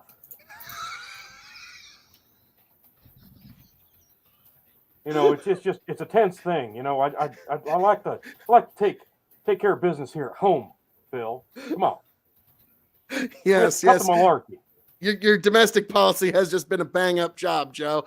So we were just talking about Russia and Tiberius Jakanadar here. They're talking about how they want the Putin regime removed and Putin removed from power. How are you going to go about that, Joe? Yeah, I was listening to Tenacious D over there before he took off, and with his curly hair, and it sounds like he's really got my best interest at heart, and any means necessary. We've got to get this guy out. That's what it comes down to. We all know it's been proven, it's verifiable. Look it up. he put Donald Trump in the White House. You know, we know this. And thankfully, most popular president in history, yours truly, came by, wiped the floor with him, and he's out. President Pig Shit, that orange bastard, he's gone. You're welcome. That's Wait, a can I brilliant- ask President Joe? ask away, Osiris. President Joe, how do you feel about Hogwarts Legacy and the trans conversation? I don't think that the Harry Potter feller had anything to do with those train derailments. I don't know what you're implying there. I don't think they're related, but maybe I'm not privy to that information. You know, I'm just the fucking president. Yeah, you're powerless around here. I think that's a solid answer. I think that answers the question. Those trade derailments, that's a pretty serious thing. Yeah, that's right, kid. Come save Osiris from the answer to that question. Holy shit! Yeah, I can hear him in the background. Dad. Dad, what was that? No, it's What's that? No, Joe, do not sniff. Do not sniff. Sorry. No, I know. It's hard for you to resist, Joe. Don't make me get the spray bottle. Joe, No. you didn't I don't sniff shower these anybody. days. You didn't sniff anyone in Ukraine, did you? Well, look, I mean, next question. Plead the fifth. There you go. Good question. Good answer. Good answer. Next question. Walk by that one. I look. You know, Zelensky. He's a very handsome man. He's got a lot of pheromones coming off of him, and he's a general or something over there. And you know, he's a very masculine man, and he's you know, you got to take a whiff. All the ladies want to. Joe, did you make out with Zelensky? Look, what I do behind closed doors, none of your business. What I'm my wife, noticing a lot of what my more empty wife and the bottles vice behind me. president's husband do in front of the world, you know, that's their business. Just saying. Okay. I got a very serious question. Look, I am an African American person who lives in the United States of the Americas, and I want to know what you think about your Vice President Kamala Harris and the contention she has with the Black community. Is this a legitimate pick, or was you forced to do this? She's been nothing but inspirational. I mean, she's a very independent woman, and she just speaks to me. And if you've been listening to her over the last since I've been campaigning when I picked her, I mean, the words that come out of her mouth. Have you ever heard a more well-spoken person? Not just female. She's one of the females. Did you know that? She is a female, considering the trans situation. She is a female. Yes, I get this. She's amazing. She speaks to me. Like when I'm hearing her talk, she says, I'm wearing a blue shirt. Like, that's inspirational stuff right there. You can't buy that. It's amazing. I get it. So, Joe, what is it that makes her amazing? You know, she's usually in a hurry. You know, not the standard hurry when you're in a rush to get someplace, but like a frantic hurry. And it's the type of hurry where a few seconds could mean life or death. You know, she races down the road. She ignores speed limits, weaves between cars. She's only a few minutes away, but, you know, traffic came to a dead standstill on the road. That's awe-inspiring. You know, I like hurry. I like being in a hurry. There were two things that were, you know, they were important to Tracy. First was her dog, you know, and anyone that ever met her, Tracy, you know how much she loved her dog. Most would say that she treated her as her child. The dog went with her everywhere. It'd been her best friend for the past 5 years. The second thing that was important to Tracy was, you know the thing. I know the thing. Joe, your diaper's getting a little full here, Joe. So anything you'd like to say to the American people about the Chinese spy balloons, about the pollution over Ohio, or anything else from the big guy? You know, I think it's important to understand we're not going to tolerate these balloons. All right, look, we're shooting them down. We're gonna spend $400,000 a missile. We're gonna blow them up, whether they come from China whether they're spying on the weather or whether or not it's in the air. Sometimes, did you know this? They don't even send balloons. Do you know they send trains? Found that out the hard way. We've been shooting down trains left and right sent in from China. We've been taking them out. That's what we do. Phil, it was good having a channel while you had it. What we do. Oh, don't like Jack. Every week we're like, everyone enjoy the final episode of Big Bucket Empire. It was a great run. It was like, yeah, every week we're just like, so I'm bringing like, credibility to this show every week. I'm making my voice heard to the American people. Talking to you civilians. Well, no, I can actually give POTUS a little reminder here, because this is something that went by in the news rather unceremoniously. Biden did make it a binding order that the railroad pay for all the remediation. So it is going to be remediated, and it is not going to come a dime out of taxpayers' pocket to get it done. And the way he did it, even if the fucking railroad declares bankruptcy, the remediation gets first dibs on assets. Oh, they're going to declare bankruptcy. You bet your ass they will. Well, no, I actually agree with you, but because of the EPA declaration that was signed, the remediation gets first dibs on all the assets. So, oh, not before we make our cut, and then we're going to send that money over to Ukraine. It's going to come back clean. Okay, President Biden, I got a really important question. What do you think about bitches? Like okay. Now you speak his language. Look. What I'm saying here, we had President Clinton. He liked the bitches, right? He really did love the bitches, right? Oh. And President Bush, one of my favorites, and from my home state. And what a great name. Exactly, that's what I'm saying. So, what do you think about the bitches? Look, man, in my younger days, I did quite well. I advanced a lot further, than a lot of the younger gentlemen in my age range. As I've told you before, I had hairier legs than all the other boys. Women like that. They like a hairy leg or a hairy chest. Now, I haven't had hair on my chest for a while because I won't get into that. But look, I'm a lot more skinless these days, but I still do quite well with the bitches. Obviously, me and Jill, my sister, my wife, whoever, we do a little bit of swapping with Kamala and her husband. So, I'm hip. I'm hip to the bitches. Not that I'm saying my vice president's a bitch, but, she got to where she is by knowing a thing or two. Let's just say she busts out the knee pads still to this day, because that's how much she cares about America. Oh, dear God. Okay, so that's how you stay married so long. You know what? That's noted. That's you got to spice it up. Variety's exactly. spice a lot. I feel you. I mean, like you said, Joe, what you, Jill, and the vice president's husband do in the blatant eye of the public is their own business. That's right. I mean, that's what I've been saying about my son, but you people keep bringing things up. I don't understand.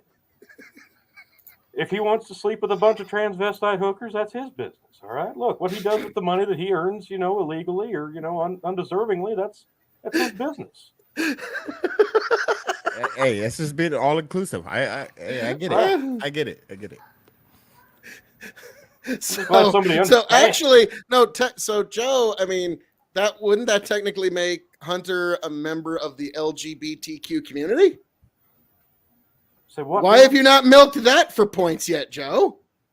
Look, we don't need cheap brownie points around here. I'm the most popular president in history.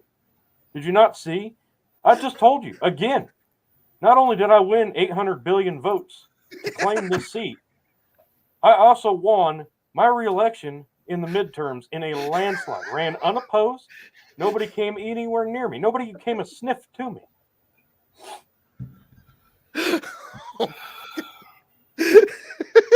When they say satire is dead, I will point them to this stream. So, Joe, obviously your diaper's got to be getting pretty full, and Jill's going to have to change you. God bless her. She's the hardest working woman in Washington, D.C. today, making you look like you're semblant and coherent. She is definitely the second hardest woman in D.C. next to Michelle. Oh, my God. Joe, any last things you'd like to say to the American people? And folks, it's been a great run here on Big Bucket Empire. Enjoy our final episode. It was great. Like Jack Osiris, you limboed in right under the fucking. He got in right under the limbo line. Joe, anything you'd like to say? No, like I said, land, sea, or air, we're going to take out them Chinese spy balloons. Well, at least for the tabloids. Meanwhile, my relations behind the scenes are doing just fine with the Chinese. Let's not split hairs here. But thanks again for having me on the Dog and Chicken Show. There, Phil QAnon OE and Ocelot and Jack and Coke. It was a great time. I always appreciate appearing on the show. Talk to the civilians. Get my finger on the pulse of America, and make sure to vote for me again in 2023. I win every year. It's crazy. You got my vote, President. Got another one. I'll count it 3 times.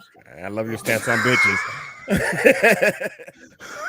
Bitches votes count twice at least.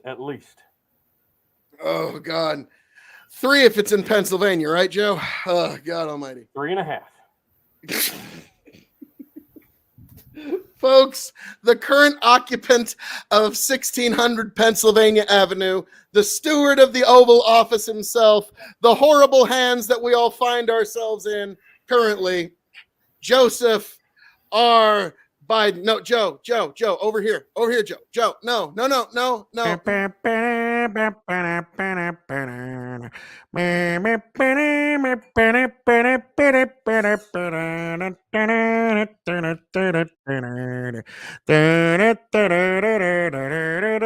a fucking joke. Guys, you were honored. You were here for the appearance of Joe Biden. Like it's a rare treat that we get once in a while, but Joseph R. did make an appearance, and I miss him again. Tony, you missed him again. It's I can't look. I just can't wait to tell my friends I met the president of the United States of America. He's a very honorable person, straightforward, gave the straight answers. We got to vote for this guy again. I mean, shoots from the hip. Actually, yes. Sniffs from the hip, even. Shoots from the hip with a shotgun. Oh, wow. That was Dick Cheney. That was Dick Cheney. Yeah. Now, you want to know how persuasive that motherfucker was? He shot a guy in the face, and the guy who got shot in the face apologized. Yeah, that's true. The last time a politician of that stature shot somebody in the face, she was wearing a blue JFK. I was thinking Monica and Bill, but I like your shoot, Bill. Yeah. I mean, but honestly, like, I will be completely frank. When he was actually elected, I actually got worried because he was the second Catholic president we ever elected, and we all know what happened to the first one. I was really worried with what was going on in this country. That was talking about happen. Joe? Yeah, he's a Catholic. Now, actually, there's a pretty funny meme where, now this is a meme, folks, but it broke down the last several presidents that we had, and it was George W. Bush, Protestant Christian, didn't do anything about Roe v. Wade. Barack Obama, the meme said, Sunni Muslim, didn't do anything about Roe v. Wade. Donald J. Trump, Protestant Christian, didn't do anything about Roe v. Wade. Joe Biden gets in 2 years into it. Roe v. Wade gone. That shows a picture of him on the phone. Yes, what do you need next for me to do, Your Holiness? I mean, yeah, no, it's a meme, but the thing is he is literally the second Catholic president we've ever elected. It was actually because of the history and the fact that I am a leftist. I was really actually worried something was going to happen. Like dead ass serious. Like I was. There's still time. Well, no, but especially when like the first speech he didn't even have like the full bulletproof like surround up. Like it was just like one pane. I was like, oh god, he's just begging now. It's like because it was just like The first one, he just had the 3 panels that they put up in front of the dais. He didn't have the full 8-panel one that goes around. And I was just like, yee. Like, I'll be honest, He there was couldn't an find aspect ammunition when he took office. of Joe's 2020 campaign that did kind of feel a little bit like elder abuse at one point. So, like, yeah, I do get that. It's like, It still feels like. yeah, but now, we need to get rid of the octogenarians and septuagenarians in general. I agree, because let's be honest, the boomers and all them fuckers have been fucking it up for the rest of us, and I'm older than all y'all motherfuckers. Wait a minute, how old are you, Jack? Can't be 53. 53? Yeah. Damn, you look good for your age, bro. Not bad, not bad. Well, I always joke that it's. You cut your hair. That's why. That's what it is, right? Got No, a little bald at some point. No, actually, my family generally looks like this, and it came from my dad doing it when he taught me this. He used this stuff called Gojo, The fuck is which that? is that's like a pumice like soap that you use to like get grease Yep. off your face. we got it in our shop. or off your I use hands, it every but day. he'd use it on his face because it had the aggregate. I learned Oh, that wow. there's a much cheaper way to do it. It's called sugar scrub. I was misled this whole time. bad. I told my wife he just nut in her hair. It'd be great. It work? has the protein. I don't know. It doesn't matter. No, but I was about to say that's like, just the story he tells Right. to get to the destination. Sure, T. sure. Like, No, it's like that's what I'm asking. Does it's it got work? vitamins, Can I use minerals. that? It'll give you good luck for the day. Like, yeah, like whatever you gotta say. Well, to just Yeah, it'll like- make your like the- chakras and Venus in sync or something. I don't know. Yeah, exactly. All that No, stuff. but, Yeah. but the honest thing to it was as I'm sitting there thinking about the shit that comes out of y'all's mouth, I go, how have y'all ever stayed married? Like, really? And then I realized that Phil says he's not married. I don't know about Tony. And Osiris is married to a Latita, so she's gonna smack the shit out of him 23 if he years, ever yes. goes too far. No. Yeah. Yes. Yes. Yes. I And was about to no. say, Tony's got 4 kids, all under the age of 7, right? Yeah, 7 and under. Wait, Yeah, how are you, so- Tony? How? I'm 36. I'll be 37. Yeah, for- what so I have- what I'm getting I have, to is this: is uh, how do you afford it in today's how? You don't. What do you do for? No, a living? like Jack. Like, No I pictures always of my tell butthole people, on OnlyFans. if you're waiting till you can, like, I tell all the young kids, like, if you're waiting till you can afford to have kids, that's just a great way to not have kids because you're never going to be able to afford it ever. That's not ever. What Yeah. I'm talking about. I'm talking about now that you have them. How do you do it? Yeah, You make it happen. use my butthole on OnlyFans. Well, first of all, I imagine Tony's a farmer, right? So he knows how to make food happen. Phil's the farmer. I used to work in an elevator. Okay. Jesus Christ. Okay.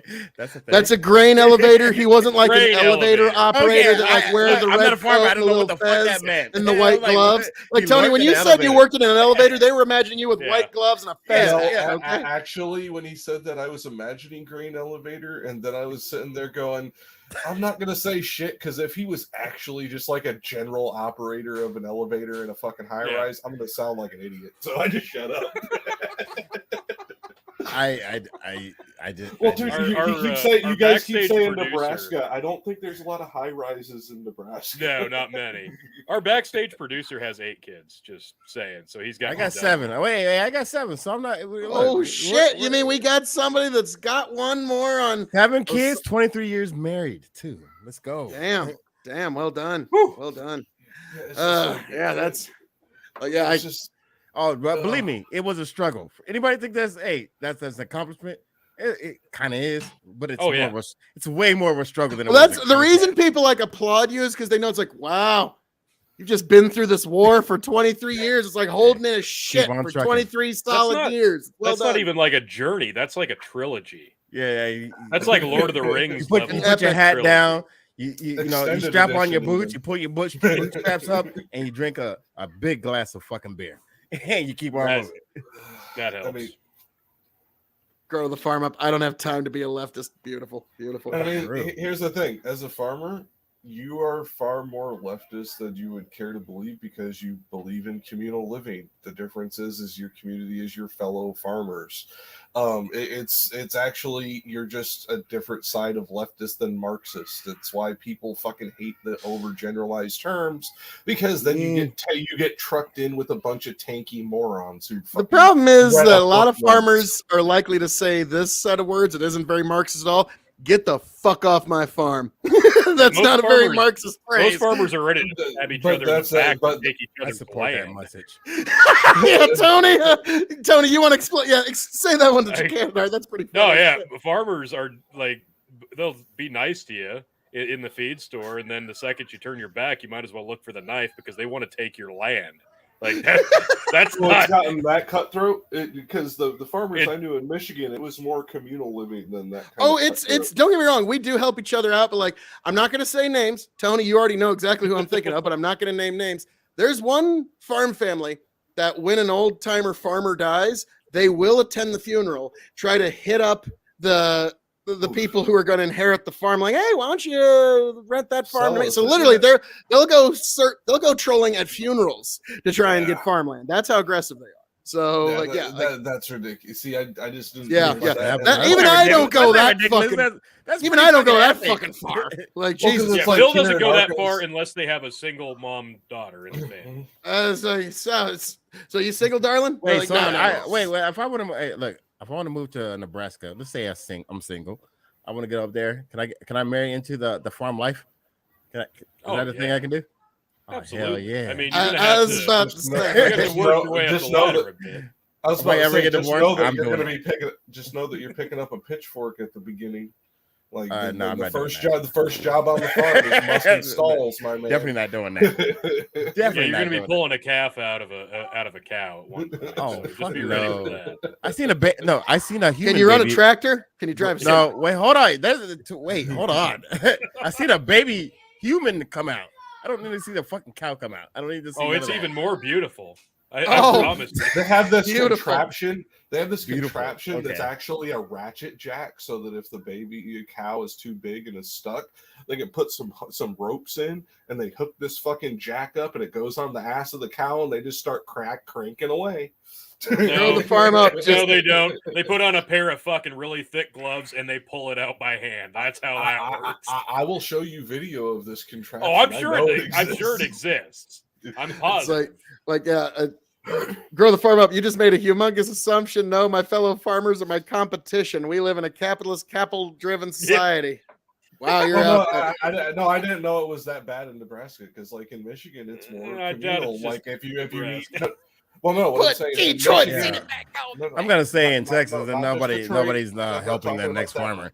They'll help them as far as it's courteous, but then as far as business goes, they're gonna fuck them over. Trust me. Oh no, don't get me wrong. Once sales season comes up, all bets are off. But you need a few gallons of diesel, they're there. You need fucking somebody to come help you fucking lift your tractor wheel on, they'll come help you. That's what I mean. It is a more communal style of living. It's just, it is more than normal. Yes. Yeah, and that's what I'm getting at. It's like that's not a bad thing. That is something we need to get back to, because you know what? There are neighbors around me that I don't like. If they ever ask me for help, though, I'd be the first one out the door to go help them, because it's just kind of how I was brought up to think. This is the kind of farming I saw in Michigan. It's the kind of farming I see here in Arkansas. So it's like, and by the way, that's the only real farming experience I have is these two states. So I can't speak for anywhere else in the country. No, that's fair. The rural area of Nebraska, like it's a very, very like Nebraska in general is a very, very friendly state. It's very neighborly. We're very eager to help one another. But like when it comes to farming, like that is your living. And if you can find a way to make your living more profitable, you're going to do it.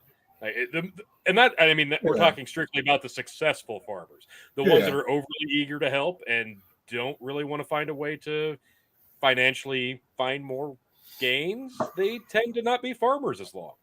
That's just the at least not as many generations. Yeah. Oh, no, fair enough. It's like I said, maybe it's different because I was dealing primarily in apple and pear orchards in Michigan, and here we're dealing with a lot of fucking rice and fucking sweet potatoes and shit in Arkansas. So maybe that's why it's just a different style of farming. That could be it.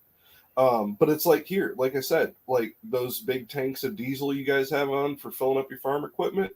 Because you know the hell that it is to run one of these equipments out of diesel, you let your buddy fill up so he doesn't run out of diesel, and so he can wait for the diesel to come up. Things like that. Like that is things I see here. That's things I saw in Michigan. I hope that's things that I see on most farmland across the country, because that's really how it used to be and how it needs to be, because you're dealing with corporate farms. You guys might as well cooperate more, because it gives you more power against the farm corporation that has 50 tracks along your state, for example. No, it's like Waterworld here when it comes to fuel. Like, no, I'm kidding. Fuel! Can I make a pitch for you for Texas again? Our fuel is super cheap. Come down to Texas. Oh, come on now. Because it takes like 8 gallons or 8 tanks of gas to get from like Houston to fucking Dallas. Hey, but it's super cheap. You might drive a long way. I would hope. It costs you $4. You'll be all right. Texas is like Alaska. It's one of the few states you can drive all day and still be in the same fucking state and only go one direction. Different cities and not even know you left the first one. That is great. You know why? Because you don't need to leave Texas. Because why? Cause think about what surrounds Texas. We got Oklahoma, Louisiana, and New Mexico. Why the fuck would you want to go there? You don't want to go there. I actually would rather be in New Mexico than Texas. Stop it. No, what are you hey talking man, about? I can go get peyote buttons out in the desert in New Mexico. I don't care about your drug habits. That's your problem. That's between you and God. I don't care about that. Nice. I mean, fair enough, but we're adults. Who has 2 days to fucking pull your head back together after a peyote trip nowadays? Jesus Christ. So the problem is that's something for when you're like just fresh in college. What's that?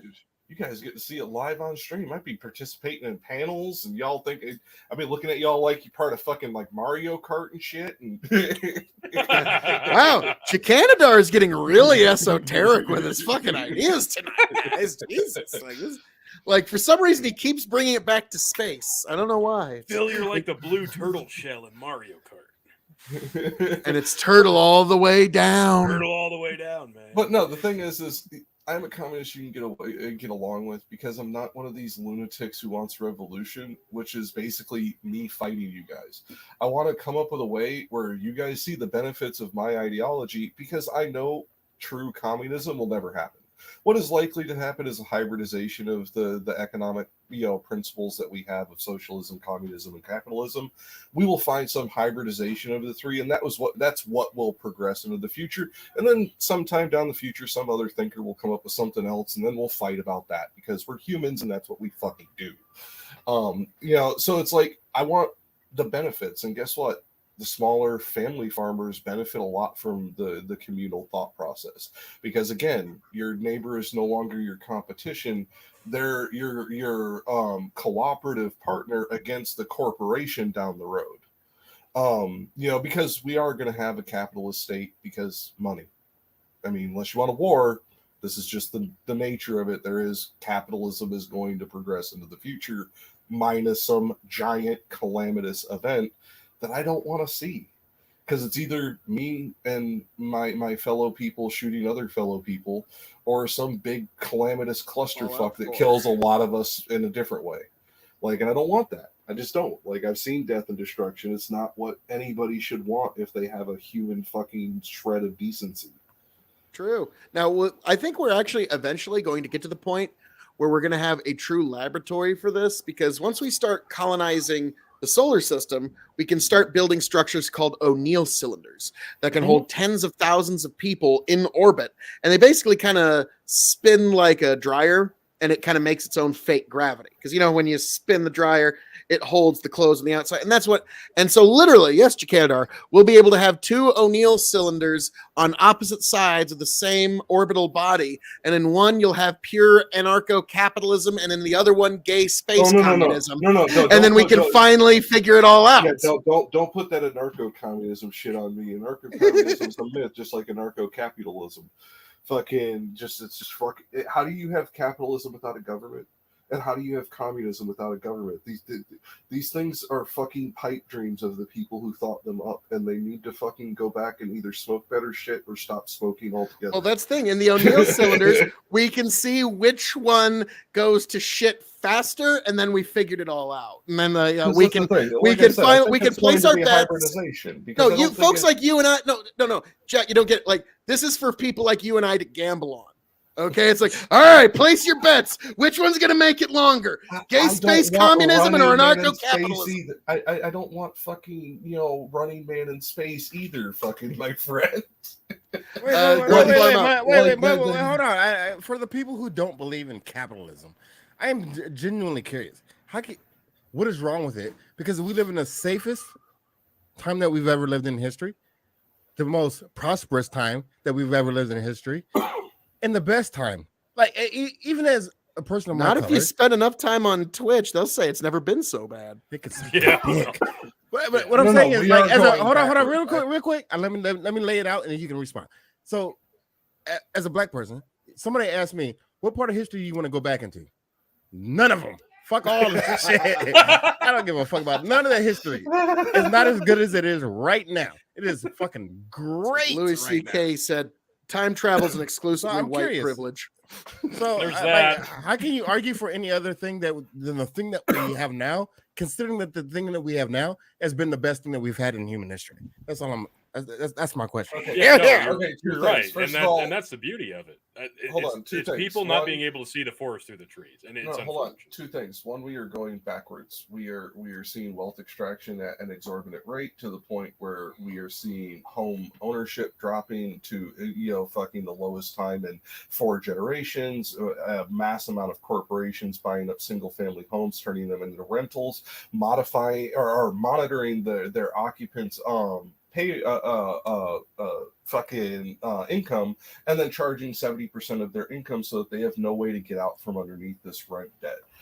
That's what I'm getting at. Like, we are going backwards. Actually, what we should be going back. Let me finish. No, I just want to finish. I just need to finish one thing because we need to put Glass-Steagall back in place, which is something that Clinton fucked us on his way out the door, because Bill Clinton repealed Glass-Steagall, which allowed corporate banks and investment banks to merge, which is what eventually led to the 2008 housing crisis, which eventually led to our current corporatization housing crisis that we're facing. With Glass-Steagall put back in place, this would no longer be possible. The next thing is vacancy tax, so that these corporations that are buying up these homes to increase the value of the homes and leaving them vacant because people can't afford to rent at their exorbitant rates, everything that's vacant they pay an extra tax on, so that they are incentivized to have occupancy, not rent them. Just rent them at a rate where they can keep a higher level of occupancy on the residences. This would, again, allow people to get out from underneath this wealth extraction that has really piped up since the repeal of Glass-Steagall.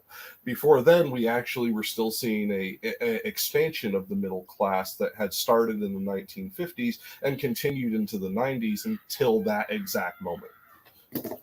Okay, so my thing is, that's all fine and good. What you just outlined was ways to help capitalism work better.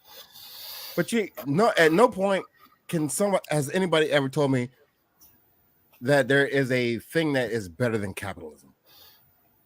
And I'm willing to hear the thing that's better than capitalism. It's the evolution. That's why I say KOEanism. That's what's better. Revolutionary. I don't want to supplant capitalism with communism, because the process to do so is fraught with too many variables that you cannot control for, and usually ends with us looking more like the Soviet Union or fucking Khmer Rouge Cambodia.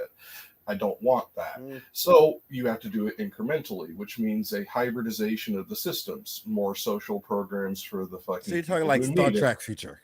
Well, no, that's if we ever get past money. That's honestly where it goes. That'll never happen. So long as there's thinking human beings, the price mechanism is necessary. I agree with Kaylee. The need to own and have your own shit, it creates the materialistic supply and demand problem, right? Yeah, the thing is, the supply and demand isn't a problem in that situation, because by the time we get rid of money, there isn't a supply negative. Everybody does have what they need. Well, it's They like may not always have what they want, but they have what they need. Yeah, you're never going to kill the desire for individuals to want. It's like well, that's the problem. That's why you always have to have capitalism and a price mechanism, because desires are infinite and resources are finite. Which is right. It's like the jobs program. People keep saying that the jobs are going to run out because they're going to automate the jobs. That's not true. You're never going to automate all the jobs, because every time you automate a job, you can automate a lot of them. The automation of the job, right? So you can't get rid of the money problem, because every time you get rid of the money problem, there's gonna be a new thing that's gonna take its place. I don't know the answer to the monetary issue. That's why I don't ever propose one. That's why I propose the hybridization, where money still exists. We still have a certain amount of capitalism, because of the simple fact that until we find an answer to get rid of the money problem, short of a mass world devastating event, which is what Roddenberry, Trotsky, Card, many other fucking philosophers who think about these things have basically said is the only way this can ever happen, is a huge traumatizing event worldwide. You have to do it incrementally, which incrementally means hybridization, which means, like I said, more social programs for the people who are the most vulnerable. Those are the children, the elderly, the disabled. We need those people, the better education for our children, better subsidies for our farmers so that they're not fucking operating at a Jack, loss. do we need that to be socialist for us to accommodate those needs? These are inherently socialistic programs. This is why it would be a hybridization, not a shift to socialism. Okay, so we kind of have that already. We have socialist programs in America. We have socialist programs in America and have had since before I was born, and that's what I'm getting at. It's just that continued hybridization, which is the evolution of both, because we've seen that pure capitalism, unfettered capitalism, leads to fucked up results. We need regulated capitalism. Unfettered communism led to China and Russia. China. Yeah, I'm not fucking okay with those answers either. So the answer is probably somewhere in the middle, which is the hybridization. Now, and that's why I'm just saying this is something we've already been doing, but the McCarthyism that ran through this country from the 50s until the 90s heavily has basically poisoned the word socialism and communism to the point where we are fighting nomenclature more than ideas. They hear socialism, I think you're right. Put up blinders. Let me tell you why I think you're right. Real quick, I'll tell you why I think you're right. Because I would think, personally, Bernie Sanders would have been a better president than Joe Biden, even though he considers himself socialist. I think he's more populist than anything, and I think that matters to the American people. I said, I agree he'd be better, and I don't know. I'm not even a Bernie bro. Like, I wasn't a Biden fan either. I just liked him better than Trump. Not a Bernie bro. Two things. I'm gonna tie this all together. I have to take a shot of gin here, but also to you, Jacanadar, from everything you were talking about, that hybrid approach, you Hegelian dialectic motherfucker. So you take a thesis and an antithesis and arrive at a synthesis. And folks, this was a thesis of juniper berries, an antithesis of the adding of water, and it distills to this synthesis of gin. God bless, and down it goes. Yuck. Yeah. At this point, somebody just needs to do like a $20 super chat to make him finish the rest of the Beefeater. That's happened. That's happened. It actually. I know. I'm just shilling to get him money and to get rid of that shitty we used to bottle run of this alcohol. off of. I want to see. Facebook I want to stars. see super drunk Phil Kiley. We used to run the It drinks gets there off after of about Facebook 6 shots. stars, and 500 stars would be about $5, and every time he took a shot, we'd add 500 to the charge. So it went from 500 to 1,000 to 15 to 2 to 20. So it's $5, $10, and eventually got up to about 4,000 stars per shot, and it got pretty steep. But he finished the bottle. Oh yeah, yeah. The only thing raised a lot of money. I remember when he held up the bottle. He doesn't have that much to finish. So $20. Oh, he's got plenty more. I've made no. But that Beefeater. Oh Get yeah, him better gin. We need to get him better gin. I've got better gin. Tony got this for me for Christmas because they know how much I hate gin, so now they always get me gin. I saw that video. Great video. This is Brickway gin from Nebraska, and they actually filter this for 48 solid hours, so it smells slightly less like hairspray. The only thing I actually prefer Bombay Sapphire, but you have to get the he does need to try that. Wait, what do you guys think about tequila? I love it, but it okay, cheap shit or it's battery acid. Tony and I accidentally came across an amazing bottle one time called Patron Estate Release, and it's from agave grown on the Patron grounds. Nice. And I only know where there's 2 more bottles, and I need to go acquire them soon. And it's the best tequila I've ever had. Yeah, I've also got a Patron that was aged in a sherry cask. That the next time me and Tony get into tequila night review night, we're getting into that. 86 those Miguel del Sol, best tequila I've ever had. It's expensive as shit, but it is. Oh yeah. Have you ever had any? Okay, Del Maguey mezcal. It's amazing. Yeah. I've had a shot. I've never actually. Okay. I got a real question for the liquor drinkers here. All right. So the hot topic on the internet is right now. Pickup artists, red pillars. Oh fuck. They want to pick up girls. What I'm telling you that pick up girls is really super simple. What you need to do is be a gentleman. You gotta have a suit. Like you guys got a suit. He got a suit. This guy got a fucking button up. He's got a nice cowboy hat. It's G'd up. And then you need good liquor. Mm-hmm. What type of liquor do you share with the female to make sure that you have a baby in 9 months? Yep, Tony and I both reach for the same bottle. Ron Zacapa. This is there's your answer, boys. Right there, it will be something good on the rocks. They'll appreciate. It's not too. I mean, what is it? 40. Yeah, mix it with any fruit juice because this isn't made ABV. From a distilled. Mix it with fruit juice. Molasses. You're not a straight person. Well, when you're drinking with a lady friend that you're entertaining, you make something for. Yeah, this is actually from virgin sugar cane, pressed from. It's not distilled molasses, so this stuff is really special. But yeah, this stuff, like I like how Tony and I both reach for the same. Like, nah, this is the one. That is the second time the you both did thing that. I've got. Or that with orange juice and grenadine. Crown Royale. Oh, I like it. Crown Royale. That's my personal favorite.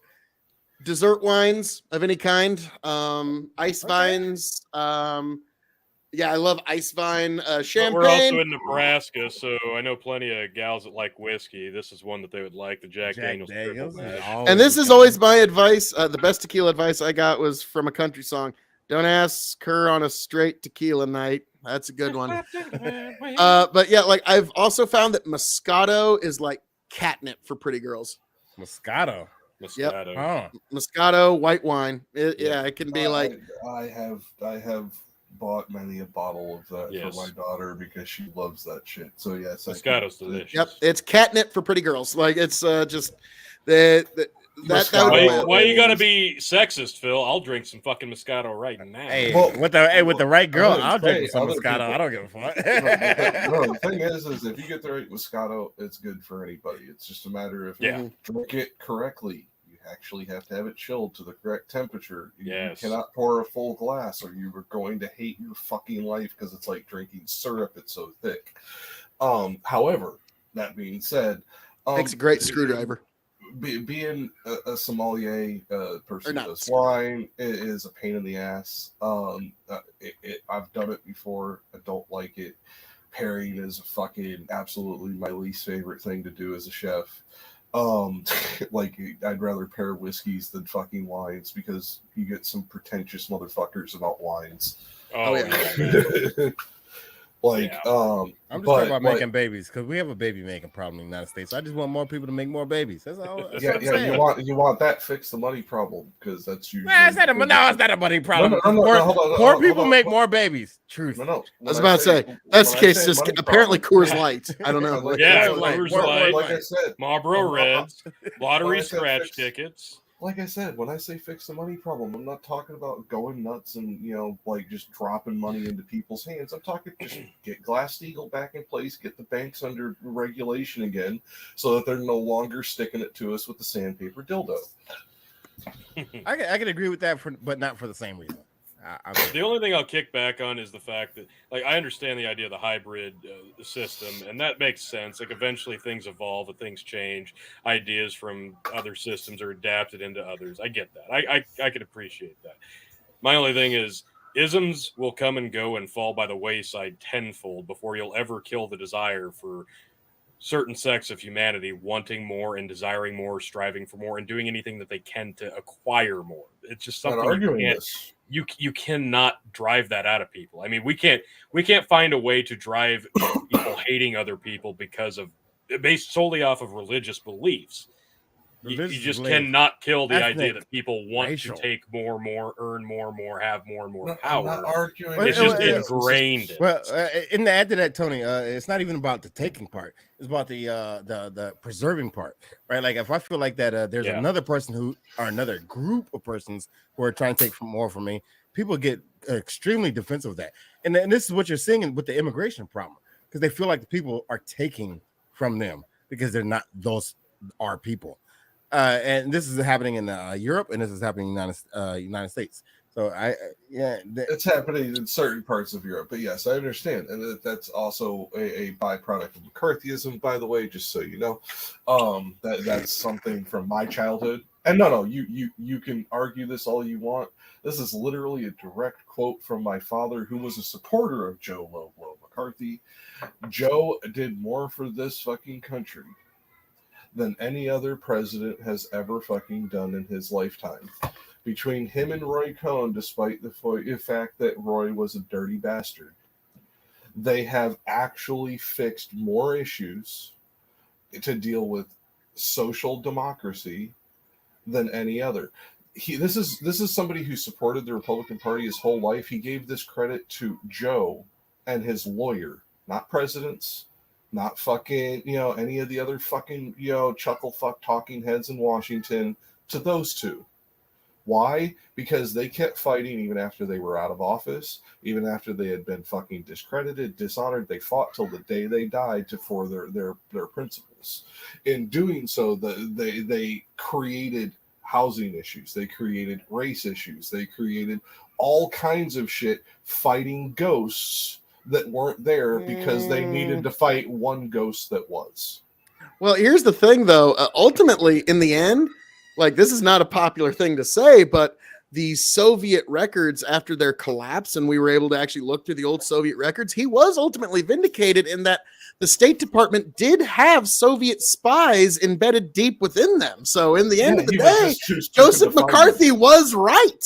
Whether we want to admit it or not, he was ultimately vindicated. And hell, hang on here. The Soviet Union even listed Ted Kennedy as an unwitting asset of the USSR. So that was how deep the insidious reach of communism from Russia actually got into our government. So I know it seems like, because in school we're all taught, oh, that's silly McCarthy, and he was just witch hunting. Turns out, yeah, he was actually right. There was spies embedded even in the fucking State Department. So and I've rolled the ball between my legs. He was down vindicated. The lane and gotten a strike. He's not a popular guy, and he was an asshole in a lot of regards, but he was ultimately vindicated. He had a correct hypothesis and executed very poorly his desire to get rid of them, because he went after a lot of people who had nothing to do with communism and ended up leaving a lot of assets, as those records you're pointing to.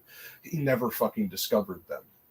He didn't discover the deep fucking mole assets. He got little fucking circus people. Spies are kind of good at not getting found. It's kind of their job. This is a guy. Pointing the finger was more fun than pulling back the curtain. Yeah, he went after Julia Child and Paul Child, for fuck's sake.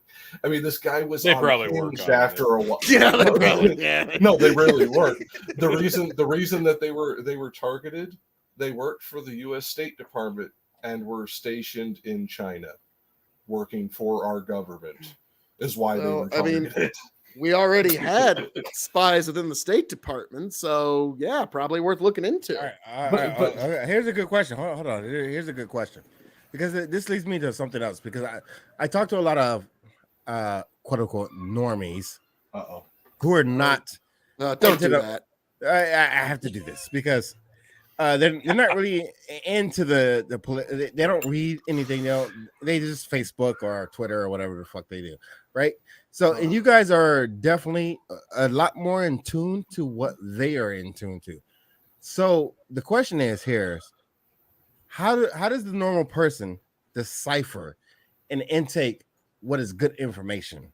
There's one simple answer to that, and that is subscribe to Big Buckin' Empire on YouTube, Facebook, KOE Nation on YouTube, TikTok, and Twitch, and also Truth and Fiction Pod on YouTube. That's where you get the true information, where you can actually get through all the bullshit, and that's where you can get to the closest that you could ever hope to find of the truly objective and measurable truth of this universe. That's where he's shilling, but in his shilling, he's actually kind of telling the truth, because that honestly, like, for me as someone, like, if I take the political compass test, I've generally landed damn near in the middle of this thing. You're on the fucking line, okay, between left and right. You moderate motherfucker. And that's me. That's what we need. I like to hear both sides. Do both sides make a good point a lot of times? Yeah, and depends what the issue is. And it depends how rage-filled one side is versus how calm, cool, collected the other one is. So, generally speaking, I like to listen to both sides. But let me ask you a question. You've got to understand the story that's being told. It depends on the issue. It depends on the story. You've got to look at it without a preconceived bias, and that's how I've always looked at everything. You have to be willing to hear both sides of it before you make your assumption, but also understand why the message being told to you is being told to you. Is there a reason that they have an investment into that side of the story? Yes. I like to look at every aspect personally. Yeah, and I was talking to a friend today, and I was like, there's a such thing as confirmation bias. We all have the confirmation bias. You have to be able to overcome that confirmation bias. And part of overcoming that confirmation bias is to be the ability to so like I personally think Ted Cruz in my state is not a great person. I have friends who think I have friends who think he's a great person. I am not a liberal. I am not a conservative. I am a person who's like, show me the facts. What is your presentation? What do you have to? What are you selling me? That's my standpoint. I need to know what you are selling me. Not if you're left or right. I don't give a fuck if you're left or right. What are you selling me? I'm selling you Jesus, Bible, and the values. Yeah, and I don't give a fuck about that. No, when it comes to politics, I don't care about down the road. Religion should be out of politics in general, because it should not be what is informing whether or not you're voting for somebody. Their policy should be, as Osiris just said, what the little letter next to their name shouldn't be what's determining your vote. What they're going to vote yes or no on is what's going to fucking matter. Which is why, as a older person, my best advice for your question of how do you get through the bullshit information, especially with politicians, go to the voting record. It's public record. You can look it up online.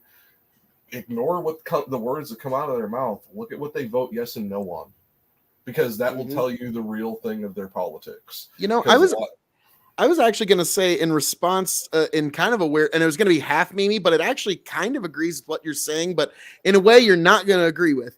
It's like, well, you look at how the NRA gives them their score of A to F on the NRA scorecard, but in a weird way, it's kind of agreeing with you, because that's looking at their vote records. It's what do they actually vote on? Are they going to be pro this or that? Now, you know, and everybody else's scorecard is going to be different, but yeah, the NRA will give A's to F grades depending on how pro or anti-Second Amendment you are, and I've seen that swing people's votes. I've found personally that the best way to get information about topical issues, politics, news, what have you, is this, like Phil was saying, shilling, but there's a grain of truth there.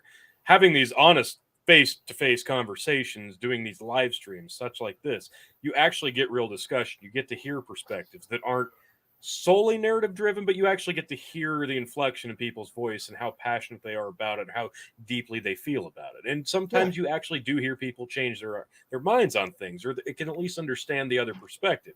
The absolute worst way to get your information is through social media and message boards, because people can hide through an anonymous face, name, and behind just a wall of text, and they can be as mean and nasty and insincere as possible and spread whatever lie they want. And that's what unfortunately happens. That's why it's better to understand, look somebody in the eye and hear their voice when they're talking to you and giving you the message that they're delivering. And that's the only way to get the real truth out of what somebody wants to say. But my question was kind of a rhetorical question, because I already knew the answer. At least I knew my answer. And what I'm saying is, like, we got to get these politicians on the record. But we have to get them on the record in the way that we understand it today. You go to a town hall, okay, fine. But how many people are paying attention to town halls? We need to get them on Big Buck and Empire. Damn right. And fucking have them answer the fucking questions that the people need to know. That's why we get the president on here weekly. Yeah, exactly. You know, I learned a lot about bitches today, and that's what I needed to know. Now I understand. I needed to understand that, and I'm glad I understand it. And thank you, President Joe Biden, for confirming to me what I understood about bitches. But this is what we need. Stop it. This is what we. Yo, I'm here to bomb Ukraine and sniff bitches. I'm all out of bombs for Ukraine. Like, wow. Now we're sending troops to Taiwan. But this is honestly this is the new person. Hi! Child, you have no shirt. You have to go away. Usually that's my shtick. I usually like a kid running down here without a shirt on. Yeah, I've got plenty. I got a grandchild. I got a child. I've got they just keep coming. It's like playing a video game. It's like waves of zombies. It doesn't more stop. Kids than I do, but I got more grandkids than he does. Do you know? Well done. I have 4 grandkids. I got more than that. That's easy. I get guess more than that. You just don't have it yet. No, I already have that more than that. Yeah. I've been having more than that. What are you talking about? When we were talking about the other day, you said 3 grandkids. The ones I interact with. Oh no! Oh God! Okay, no, like, dude, you understand? It's a complicated situation. Make sure this part is edited out. Yeah. Whatever. No, and pause for edit. Okay, now let me tell you something. For me, I just got the one, and I just spoiled the shit out of her. So like, I'm envious of you, Phil. I like I seen your interaction with your child, and I envy that. The ability to be able to give all your love to one person is amazing. Oh, thank you. Like, yeah. So like, it's like there's no sibling rivalries. There's no competition. I don't have to keep anything even. I can. You have to remember one birthday. Yeah. One birthday.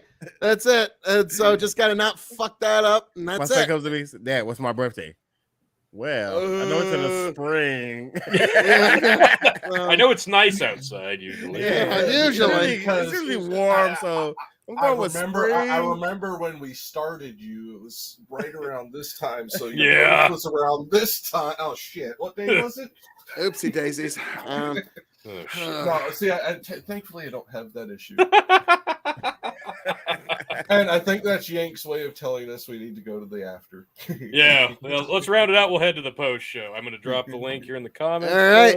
Well, gentlemen, as I'm known to say around here, all that being said, thank you for joining us here at Big Buckin' Empire, episode 176, Biden Yeltsin.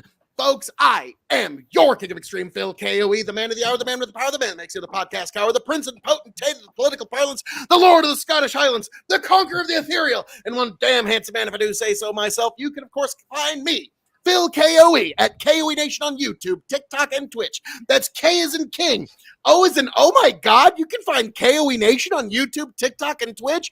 E is extremely happy to know you can find KOE Nation on YouTube, TikTok, and Twitch, folks. Thank you for being here, Big Buckin' Empire. Special thanks to Tiberius. You can find him at Tiberius D. Also, YouTube, TikTok, and Twitch. For being here tonight, for giving your insight into Ukraine. Tonight, insight. God damn it, I'm good. Folks, thank you for being here. Thank you for joining us. Osiris Jacanadar, thank you also for coming here. God bless every last one of you. I hope all of you make it back here to Big Buckin' Empire. Happy, healthy, much the wiser. Jacanadar, Osiris, Tony G, take it away. Yeah, go ahead, guys. Shill yourselves, tell people where they can find you, and then I'll finish us up, and we can head to the post. You cannot find me. You just Google Osiris. You can find me on whatever the fuck you want to find me. I don't really make content anymore, but you know, I always willing to help somebody who has computer questions, technology questions, audio questions, microphone questions, headphone questions, dogs who are retarded questions. I got all of that. I'm just here to have fun on the internet. If you're here to troll, you know what? I'm going to troll you, and then I'm going to stuff to you. All right. Have fun. God bless. Jacanadar. I appear on political panels around Twitch and YouTube. I produce for Tiberius and my good friend Lethy Water Kai, who you guys will probably have on here in the coming weeks. Yep. And I'm going to tell you outright, I will probably end up streaming before awful long, and most of your audience will hate everything that comes out of my mouth. Sweet. That's the best kind. All right. Sweet. Awesome. Well, gentlemen, thank you for coming in tonight. This has been fucking awesome. Y'all are welcome here at Big Buckin' Empire anytime. Absolutely. Tony, take us home. Oh, yeah. All right. Episode 176 of the Dog and Chicken Show. Folks, like, share, subscribe. As always, it's very simple. We need as many people to head over to YouTube and click the subscribe on that YouTube channel right there, the Big Buckin' Empire, because, you know, shadow bans and whatnot. And I don't know what's going on with Facebook. Like I said at the top of the hour, I never even got a notification that we're live on Facebook tonight. So we got to dig down deep, find out what's going on there, because I have so many people come tell me, oh, I didn't even know you did a show last night. It showed up 12 hours after the fact. Well, at least you can go back and watch, but I know a lot of people want to be involved in the comments, watch us live, so hopefully we can figure out what's going on there. I don't know. Other than that, yeah, check us out next week at episode 177. I don't know which night it's going to be on. It'll be Thursday, Friday. Hard to say. We'll get it figured out. We'll try to let you know ahead of time, but we've been terrible at that. So, like I said, like, share, subscribe. Otherwise, how the fuck are you going to find out? Other than that, find us on the Revolutionary Wrestling Podcast. We've got AEW Revolution coming up here in like a couple of weeks, I think. Very soon. Other than that, we're going to head to the post show. The link is right there at the bottom of the screen, and I'm going to give you one more just because I had one more down here. So I'll chug this. Justin, take us to the post, and we'll see you there, folks. Ugh. Chug, chug, chug, chug, chug. See if it just smooths itself out. Back, tell you what I'll do. If I ever get back, I promise to refabricate you, raging rivers of gold. That's what the brochure advertised.